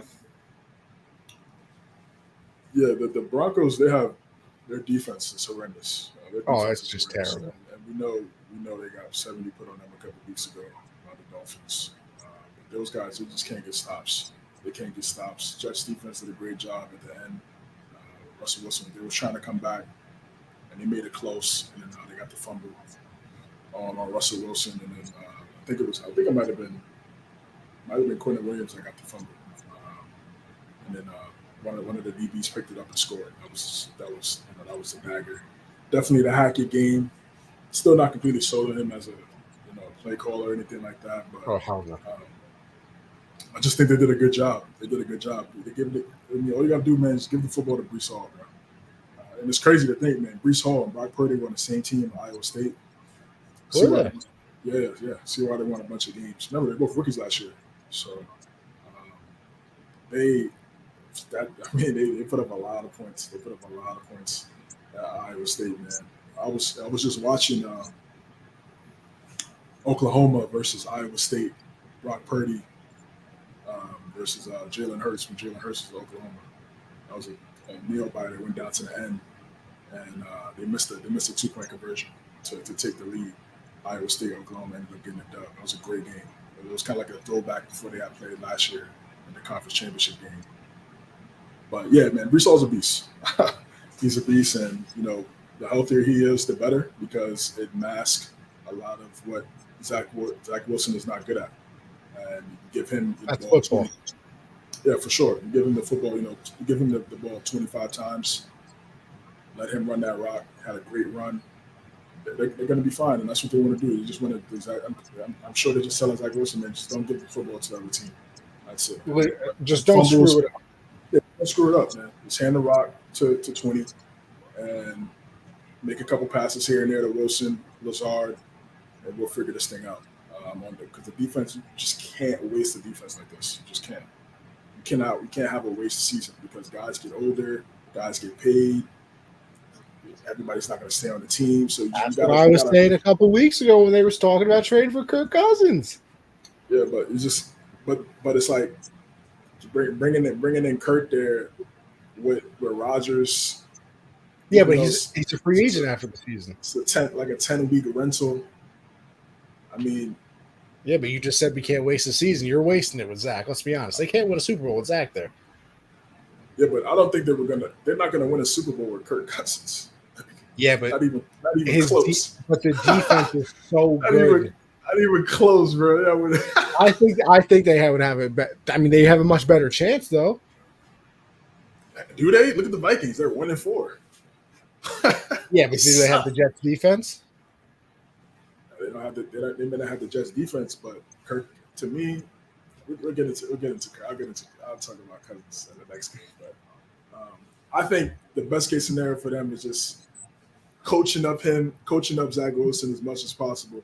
Now that is a true statement right there by Gridiron. It's been fun watching Zach Wilson grow a little these past 2 weeks, but the Eagles are going to it's going to be tough for him. It's going to be tough for him for sure. He gets sacked 6 times minimum. Yeah, with that O-line, and the way that O-line has been able to get to it for sure. It's going to be a rough game for him. That's what I'm saying. This was an important win. And I'm saying if Kirk Cousins was the quarterback, what's the difference? You're still picking Philly. Doesn't matter what the defense look like. If Kirk was there, you're picking the Jets? No. Well, yeah, but that's because they're playing the Eagles, though. Bro, they're not winning a playoff game if Kirk's there. They're not. We know. We've already seen this guy in prime time. Look, his prime time record is like 0-12, something like that, bro. He's terrible. I think they're just better off doing what they're doing right now. Just hope and pray, like you said. Just hope and pray that Zach doesn't mess it up, and then we just hand this rock to 20, bro. Kirk was handing it to 33 for how many years? Passing it to 18 and 14 the last 6 or 7 combined. Still mid. So I mean, listen, man, this is true. So great win by the Jets, and then for the Broncos, man, I just think we're gonna see Peyton and Wilson for another year because they can't trade Russell Wilson after next year, not their next full season next year. So it's just they're gonna get another top pick. They play the Chiefs. They play the Chiefs on Thursday Night Football. That was an order. I don't think they're winning that game. And yeah, man, I just think for Sean Payton, he just has to build his team. Yes, he has to build his team. A lot of the guys out of there aren't his guys. So we'll see what happens. And by next year, they're still playing this bad, then it's like, wow, okay. Then what are we saying about him? Is he Drew Brees made? Because if we're going to bash Belichick, if you're going to say Belichick is Brady made. I've been saying Belichick's Brady made. I know, I'm just saying, as long as people on TV, as long as they keep it consistent, bro. As long as they keep it consistent, because if you know where I've stood on it. No, I know that, but I'm talking about the people that get on now on TV and just love to change narratives depending on who they like. Broncos have 1 yard of offense. The first. Yeah, I just don't get it. Jerry Jeudy, Cortland Sutton, guys might be on the block. Those guys might be on the block. At least one of those guys might be on the block. I saw something that what is it that the Broncos were open to trading literally everybody but maybe Surtain. I think. Well, there you go. That just goes to show what I was saying about Sean Payton getting his guys in there and getting a bunch of picks to build his team. So I'm not surprised at that report. I don't know how. Oh, absolutely no not. Validity, but since when does a person come in and not want to do it with their own people? Exactly. So you rather lose your ways than anybody else's way. 100%. So tough loss for the Broncos. And it was a good win, much needed win for the Jets. Chiefs and the Vikings. Listen, Chiefs did what they had to do. Biggest thing out of me, obviously, the season's over for the Vikings. Not only because they're 1-4, but Justin Jefferson's gone for the rest of the season. I mean, yeah. Justin Jefferson being gone for potentially the rest of the season, I should say. They put him on IR, so it's 4 weeks. But I mean, by the time he gets back in 4 weeks, is there even going to be a point in bringing him back? Because there's a lot of people saying that the injury is probably more than 4 weeks. So it's one of those situations where listen, you might want to just keep him out. But Chiefs did their thing. Listen, I'm still not thoroughly, like I said before, I'm still not really thoroughly impressed with their offense. We obviously know that they have 0 wide receiver talent. It's a lot of Travis Kelce, and which is, obviously that's okay. It works for them. They won a Super Bowl with it last year. But I mean, at least last year they had Juju, who looked pretty decent. I like what Pacheco does in this offense, though. Them running the ball a little bit more. Mahomes, another good, decent game, 31-41, 281, 2 touchdowns. But yeah, they definitely need some more production out of the wide receivers. I don't know where they find it because I don't think anybody on the roster. I mean, obviously, people are thinking, if this wide receiver is unhappy here, this wide receiver is unhappy there, you can always go out and make a trade. But I don't know if that is exactly going to happen for the Chiefs. I think they're going to make a trade. You think they are? They have to, bro. They have to. Can't just settle for just 87 all day. And Mahomes he had 10 catches, right? I mean, Mahomes had 31 completions, so he's literally a third. I mean, Justin Watson, Rashee Rice, Justin Ross. Like, you ever seen that SpongeBob episode where all the eyes are underneath Patrick's home, underneath the rock? Yeah. And, who are you people?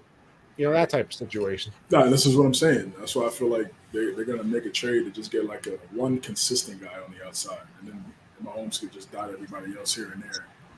So you could get a kind of similar look to what you had when it was Tyreek and Kelce. Much needed win for the Chiefs. Yeah, it's just unfortunate for the Vikings losing their best player.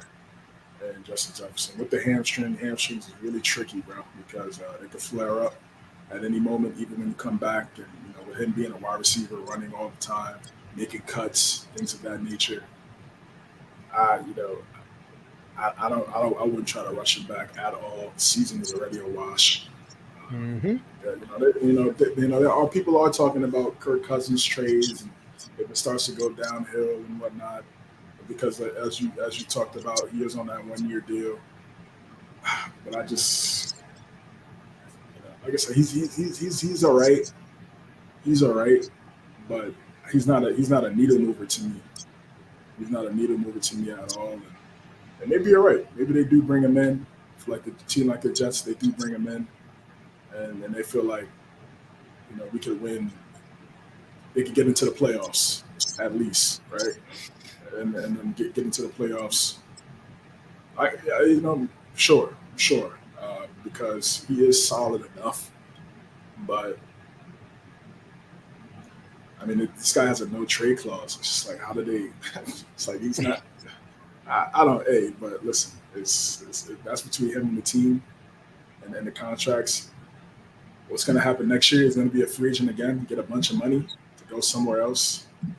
I just hope it's not in New England, bro. I pray. All right. Sunday Night Football, the Cowboys and the 49ers. This is what happens when the Cowboys play good teams. I mean, what are we doing here? If the Cowboys play a good team, we know what happens to Dak Prescott.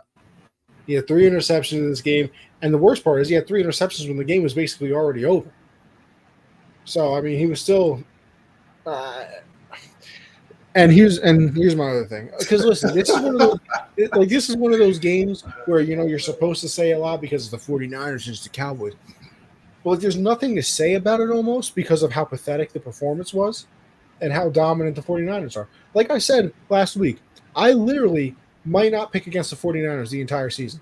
If any team is going undefeated, it's them. Where is the weakness on this team? Oh, well, Brock Purdy, last pick in the draft. All right, I'm sick of hearing about it.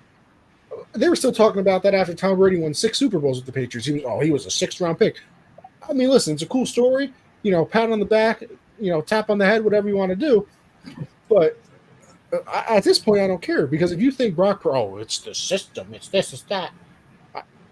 Well, once again, you're either a hater or you're lying to yourself. Brock Purdy is good at football. Like, can we just some of the passes that he makes, he's over a linebacker, but before the safety, just perfect placement to make sure somebody doesn't get popped.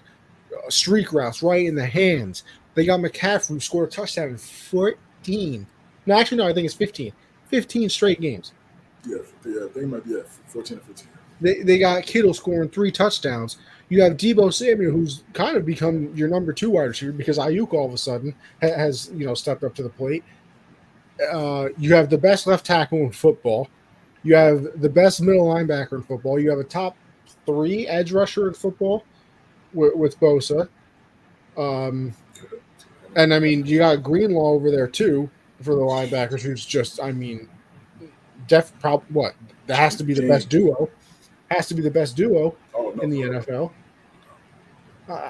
What are you looking at when you look at the 49ers and say, I'm scared about that part of them? Like, the only thing you should be scared of is if they're on your schedule. True. It's true. It was a dominant performance by San Fran. I'll just talk about the Brock Purdy thing to start, right? So I think the criticism where it comes from is when you look at the team, and usually when you look at teams, more times than not, the quarterback's the best player on the team, right? And when you look at San Fran's team, he's like 5th or 6th. Oh, absolutely. But that's not a not. I'm just saying that's why people aren't necessarily. No, I get where you're coming from. Yeah, no, that's what I'm saying. But again, he still has to go out there and make the plays. He's undefeated as a starter in the regular season, and he got, like I say, he had the UCL. You don't know how that game goes in Philadelphia if he doesn't injure his elbow, right? So, and that game was still kind of like close, even with Johnson and whoever, and they had McCaffrey. McCaffrey was taking snaps in the center in the game. So we don't know. We don't know how that game goes. And even the thing you said though about Purdy being like the 5th best player on his team, it's almost not fair too because the people that he's behind are generational talent. Yeah. Like McCaffrey is a generational talent. Trent Williams is a generational talent. Fred Warner, I mean, on his way to that. Oh, for sure. I mean, like I said, he's the best middle linebacker. Like, it's they just have players that you look at and it's like they have players on their team that you're going to talk about like, oh, that person was a first ballot Hall of Famer, that person was a first ballot Hall of Famer. Like you look back at like some of the old Cowboy teams and you're like, how the hell do they have 4 Hall of Famers first ballot all on the same team? That's what you're going to look back on and see with this team. When Trent Williams retires, automatic gold jacket. McCaffrey's an automatic gold jacket. Fred Warner's on his way to that.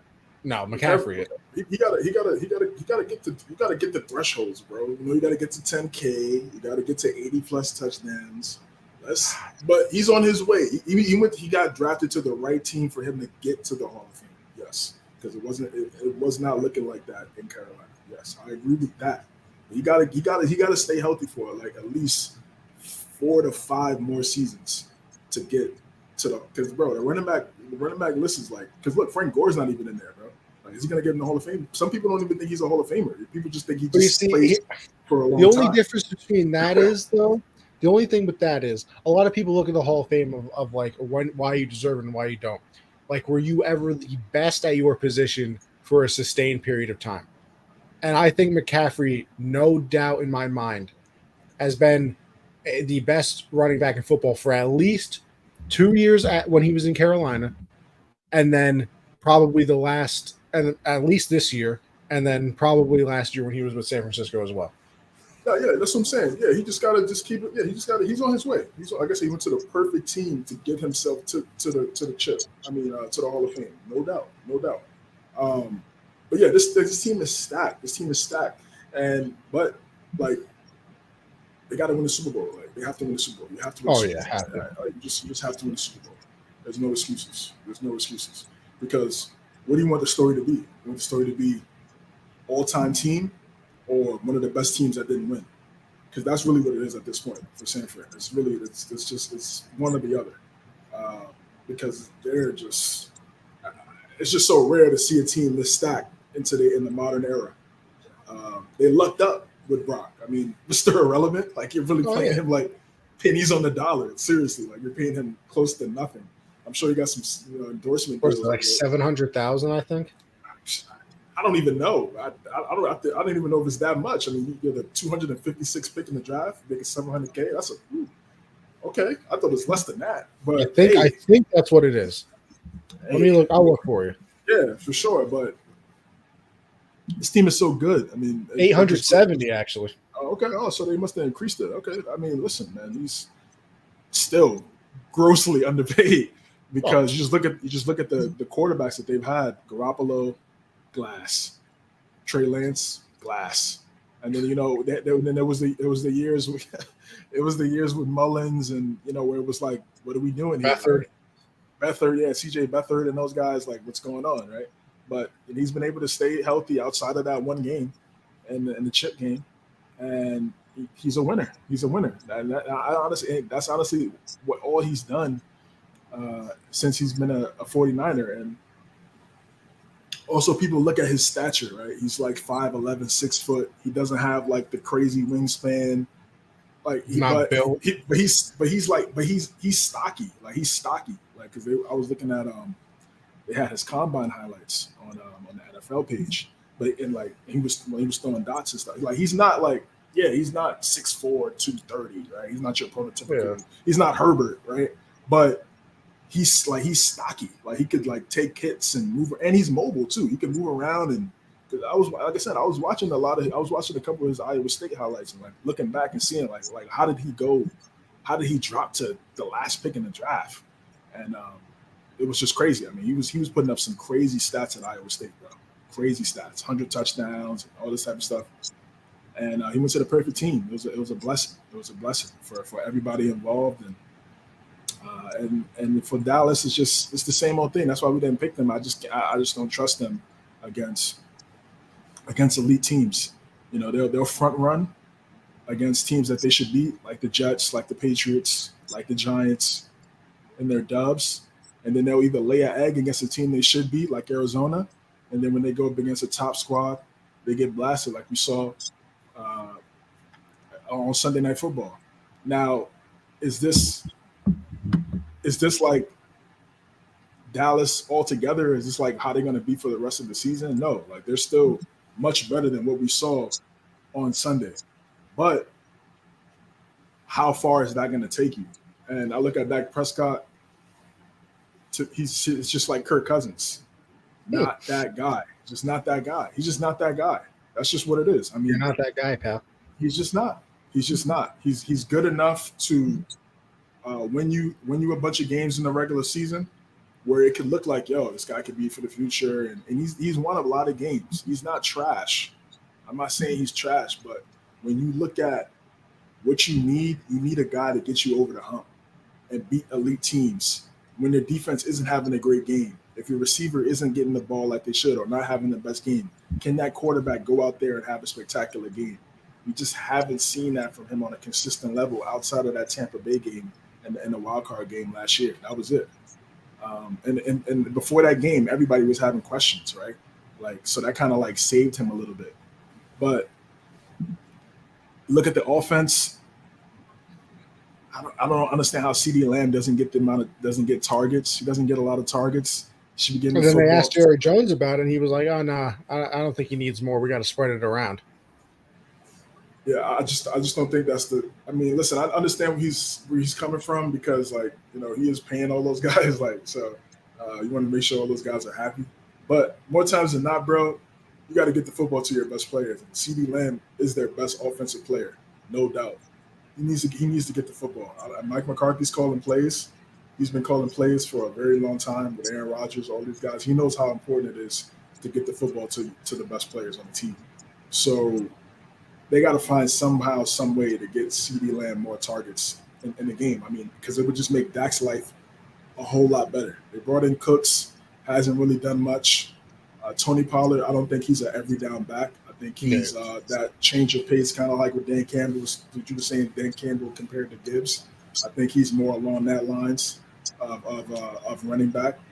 He had a fumble in the game that was really like the turning point of the game on Sunday. They need to find a running back there. Deuce Vaughn, he's a great story, but he's just not. He doesn't have the size to be that every down guy like he was at Kansas State. So the offense needs some help. The defense, hey, we clowned him. Did he get beat a couple times? Yes, but they miss him a lot in Trevon Diggs, and he's out for the season. So there's no silver lining with that. But he was a game changer.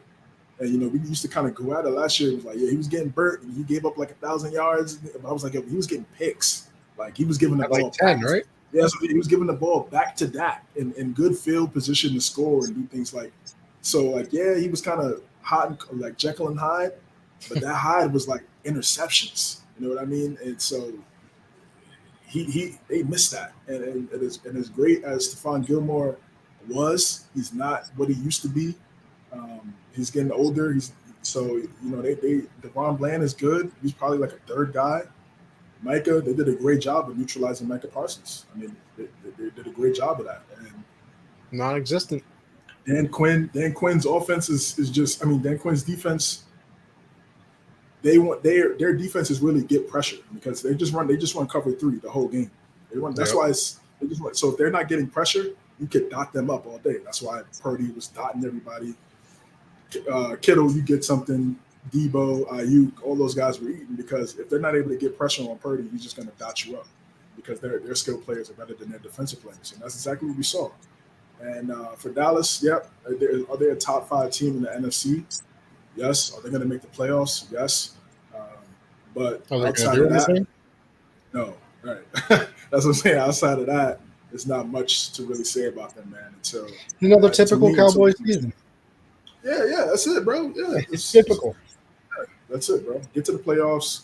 Give their fans some glimpse of hope, and then once they go up against Juggernaut, crush their dreams all over again. And then, it's just heartbreaking. That's just what it is. Until they get a guy at quarterback. That's it. Well, we'll go on from there to our final game Monday night. We rounded out. Packers took an L against the Raiders, 17-13. Terrible game. Very boring in my eyes. Jordan Love started off the season good. I think he had 6 touchdowns, no interceptions.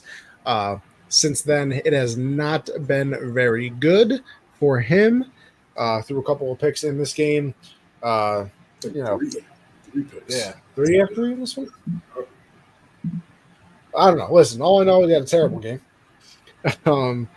The Raiders did just enough to win, as they kind of normally do, and it's just, I don't know, it's just nothing special about this game. In all honesty, I'd love to give you an in-depth thing, but listen, Jordan Love, 16 of 30, 182 yards and 3 interceptions. That is certainly not what you want. Jimmy was Jimmy, 22 of 31, 208, a touchdown, interception. Literally did just enough to win the game, which is weird. That the Raiders literally cannot run the ball. Literally can't do it. After Josh Jacobs led the league in rushing last season, they're, I mean, he's getting tackled at the line of scrimmage every single play now. So obviously they have to get that going, because then you start going into the play action. You can start opening up, outside of the numbers and things of that nature. But just another terrible primetime game. Yes, that's really what I was gonna say. Like, I'm really waiting for these Monday Night Football games to actually. I mean, even Sunday. Like, yeah, what is I thought, the last good primetime game? Thursday, Sunday, or Monday? This season, none. I can't even. But even last year, because I remember like looking at the Thursday night schedule when it was the first year on Prime, I was like, damn, they got some good games. I don't think they had a good Thursday night football game when it actually got played the entire season. With Baker and the Raiders, that was it was close. It went down to the wire. That one was solid. Yeah, he was with the Rams. Off the top, I can't remember. But yeah, it's Thursday night games aren't supposed to be good. Like, so. But the Sunday night and Monday night football games are supposed to be. And listen, we're gonna get screwed again. Obviously, I think the Sunday night game is the Giants and the Bills. I mean, Jesus. Yeah, it's tough. But yeah, this game. I mean, the Packers had an opportunity to win this one. It went right down to the wire. Jordan Love threw a pick late in the game. Tried to throw a pass to Christian Watson. I just think he just threw the ball late. Watson was open. He had his hand up and all that. I just threw the ball too late. Probably saw him late. Pressure was in front of him. I'm not sure what's going on there with the play, but Watson was open. Just didn't get to him on time. And that type of stuff happens. It's going to be a growing process. Aaron Jones didn't play in this game.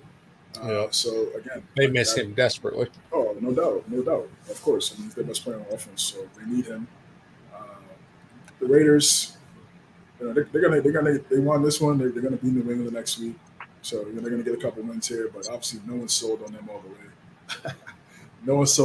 the way. Jimmy's Jimmy. Just again, he's in the category with Dak and Kurt, bro. It's like I've just seen these guys for so long. I'm just getting tired of watching them. I want these teams to like find some new guys so we could be excited for someone else to talk about.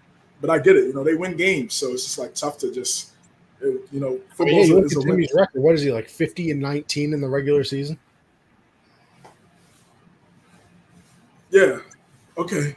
Like no, but it's exactly what you said though. Like he's technically winning games, so it's like you can't leave him. Right, 50-19 is, nothing to sneeze at. No, it's not. It's not. But when you look at it contextually, you know what time it is, right? Obviously, so that's why I just want to see. I know. I'm just saying that's why you want to see. I just want to see somebody else in there, bro. Especially for the Raiders, Vikings. Like I'm just tired of seeing the same mid. Like I'm just tired of seeing mid, bro. Like for those teams, but. Good win for them. They got it on their home field. Max Crosby had a really good game. Had a couple TFLs. Had a sack. I think a forced fumble too, if I'm not mistaken. But he played well. He had a great game. So good win for them. And for Green Bay, it's just going to be a growth period right now. I know Jordan Love was there for 3 years. He sat behind Rodgers, but.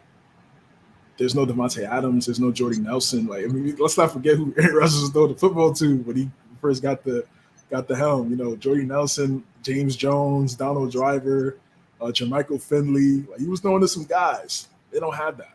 They got Cobb came in. Yeah, so it's completely different.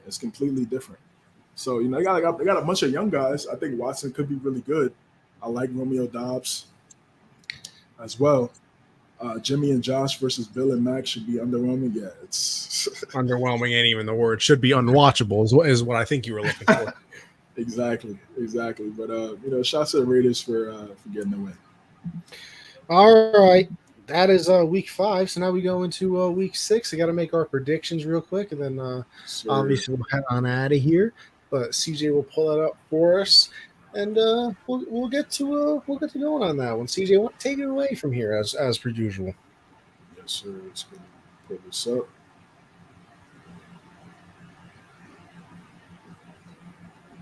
Once this loads in. Packers and the Steelers on buys this week, huh? Yeah. I feel like it's so weird how they do buys. What would they have, like 4 4 or 5 teams on buys last week. Now it's only 2 this week. Like, how do you come up with them? Yeah, I always wanted to know how they come up with schedules. That'd be the interesting topic. See if somebody can come up with that. But we got Thursday night football: Broncos, Chiefs. I got the Chiefs. Yeah, I got the Chiefs in that one. Ravens and the Titans in London. I'm gonna go Baltimore. Yeah, I'll go the Ravens. I have no faith in the Titans. Yeah, they need that dub, bro. They need that dub badly. Commanders and the Falcons. This is a tricky game. But I'm gonna go Atlanta. I think they're at home again. I think they get this one. I'll go with the commies on this one. Yeah, the commies. I got NFC North showdown: Vikings versus the Bears. I'm gonna go Chicago. Oh, I'll stick with the Vikings. I know that they're, I know they lost Justin Jefferson, but I don't know if their Bears bad. We're gonna see. We got the Seahawks and the Bengals. I think this could be a really good game. This could be a really good game if Geno's on with those weapons, and obviously with Cincy's weapons. But all in all, I'm gonna go with Cincinnati. I will go with the Bengals as well. San Francisco and the Browns. I don't know if Watson's playing, but I don't think it matters. Don't care. 49ers by 10. We got the Saints and the Texans. Ooh. Who you got? I'll go with the Saints. I just, I think the defense is going to be tough on Stroud. Yeah, I'm gonna go New Orleans. I think you can see Stroud potentially get his first interception in this game. All right, we got AFC South showdown. The Colts and the Jaguars. I got the Jags back at home. I will take the Jags as well as in this one. Yeah, they seem to always have Indianapolis number, especially in Jacksonville. That is true. I forgot about that. Panthers and the Dolphins. I got the Fins. Skip. I mean, come on. Patriots and the Raiders. I'm going with the Raiders. I'm going with the Raiders purely out of love for the Patriots. Lions and the Buccaneers. This is a good game. Yeah, this is a good game. I like this game too. I'm going Lions. Brand new Lions. Brand new Lions. I'm gonna say Buccaneers. I'm gonna go Buccaneers. It's not a bad pick. They're coming off the bye. Had 2 weeks to prepare.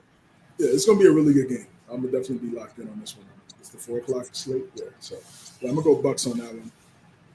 Cardinals and the Rams. I got the Rams. The Rams bounce back. Cardinals and the Rams. Yeah, definitely gonna have to go Rams. I was scared. I was like, yo, bro. You go with the Cardinals. Come on. Eagles and the Jets. I got Philadelphia. Yeah, Zach Wilson. I pray for you. Giants and the Bills. I got Buffalo. I obviously no faith in the Giants at all. I mean, by 30. Should be if they're locked in. And Daniel Jones is like 1 in 13 or something on primetime. Insane. Insane. Monday Night Football. I hope this is a better game. Both of these defenses are kind of like hit and miss. Could get a mini shootout. They got the Cowboys got the dub against the Chargers last year, I think last year. But this is tricky because both of these teams, they know how to sell. I was gonna say, whenever you think the Chargers should win, that's exactly when they lose. Yeah, exactly. I'll go Chargers. You go Chargers. I'll go Cowboys. I think they got to bounce back after that debacle on Sunday. They got to respond and get it done. Fair enough. It is fair enough. Well, listen, everybody. That was our Week 5 thoughts, our Week 6 picks, everything that you could want in one episode. I am Anthony Conover _ on Twitter. So you can find me there. Gen Z Sports, me and my guy Josh do that. Hey, if you want to help me out in the other side, taking action with Chris Colombo, I'm helping out with social media and things of that nature. If you like that stuff, so go on over there and check it out as well. And I pass it to my guy CJ. Yes, sir. CJames9 on X. CJ.James9 IG. You can find me there. Follow us on like our page. You guys got Facebook, man. Like our page on Facebook. Trying to get that Facebook page going. We're also live on Facebook as well, along with YouTube and X. Uh, yeah, man. Definitely on YouTube too. Trying to get to like 50 subs. Trying to get to like 50 subs for the end of the season. It's kind of a little goal there. I think we're at like 11, or I think we're at 11 right now. So we're moving, we're getting things going. So appreciate everybody tuning in, stopping by. I'm seeing like a couple people, 4 or 5 people here stop by. So if you do stop by, make sure you like and subscribe. It helps get the algorithm up, so people can find our channel and find out live videos when we can talk about these games. So thank you guys. All right. Appreciate everybody for stopping by and listen. We'll catch you on the next one.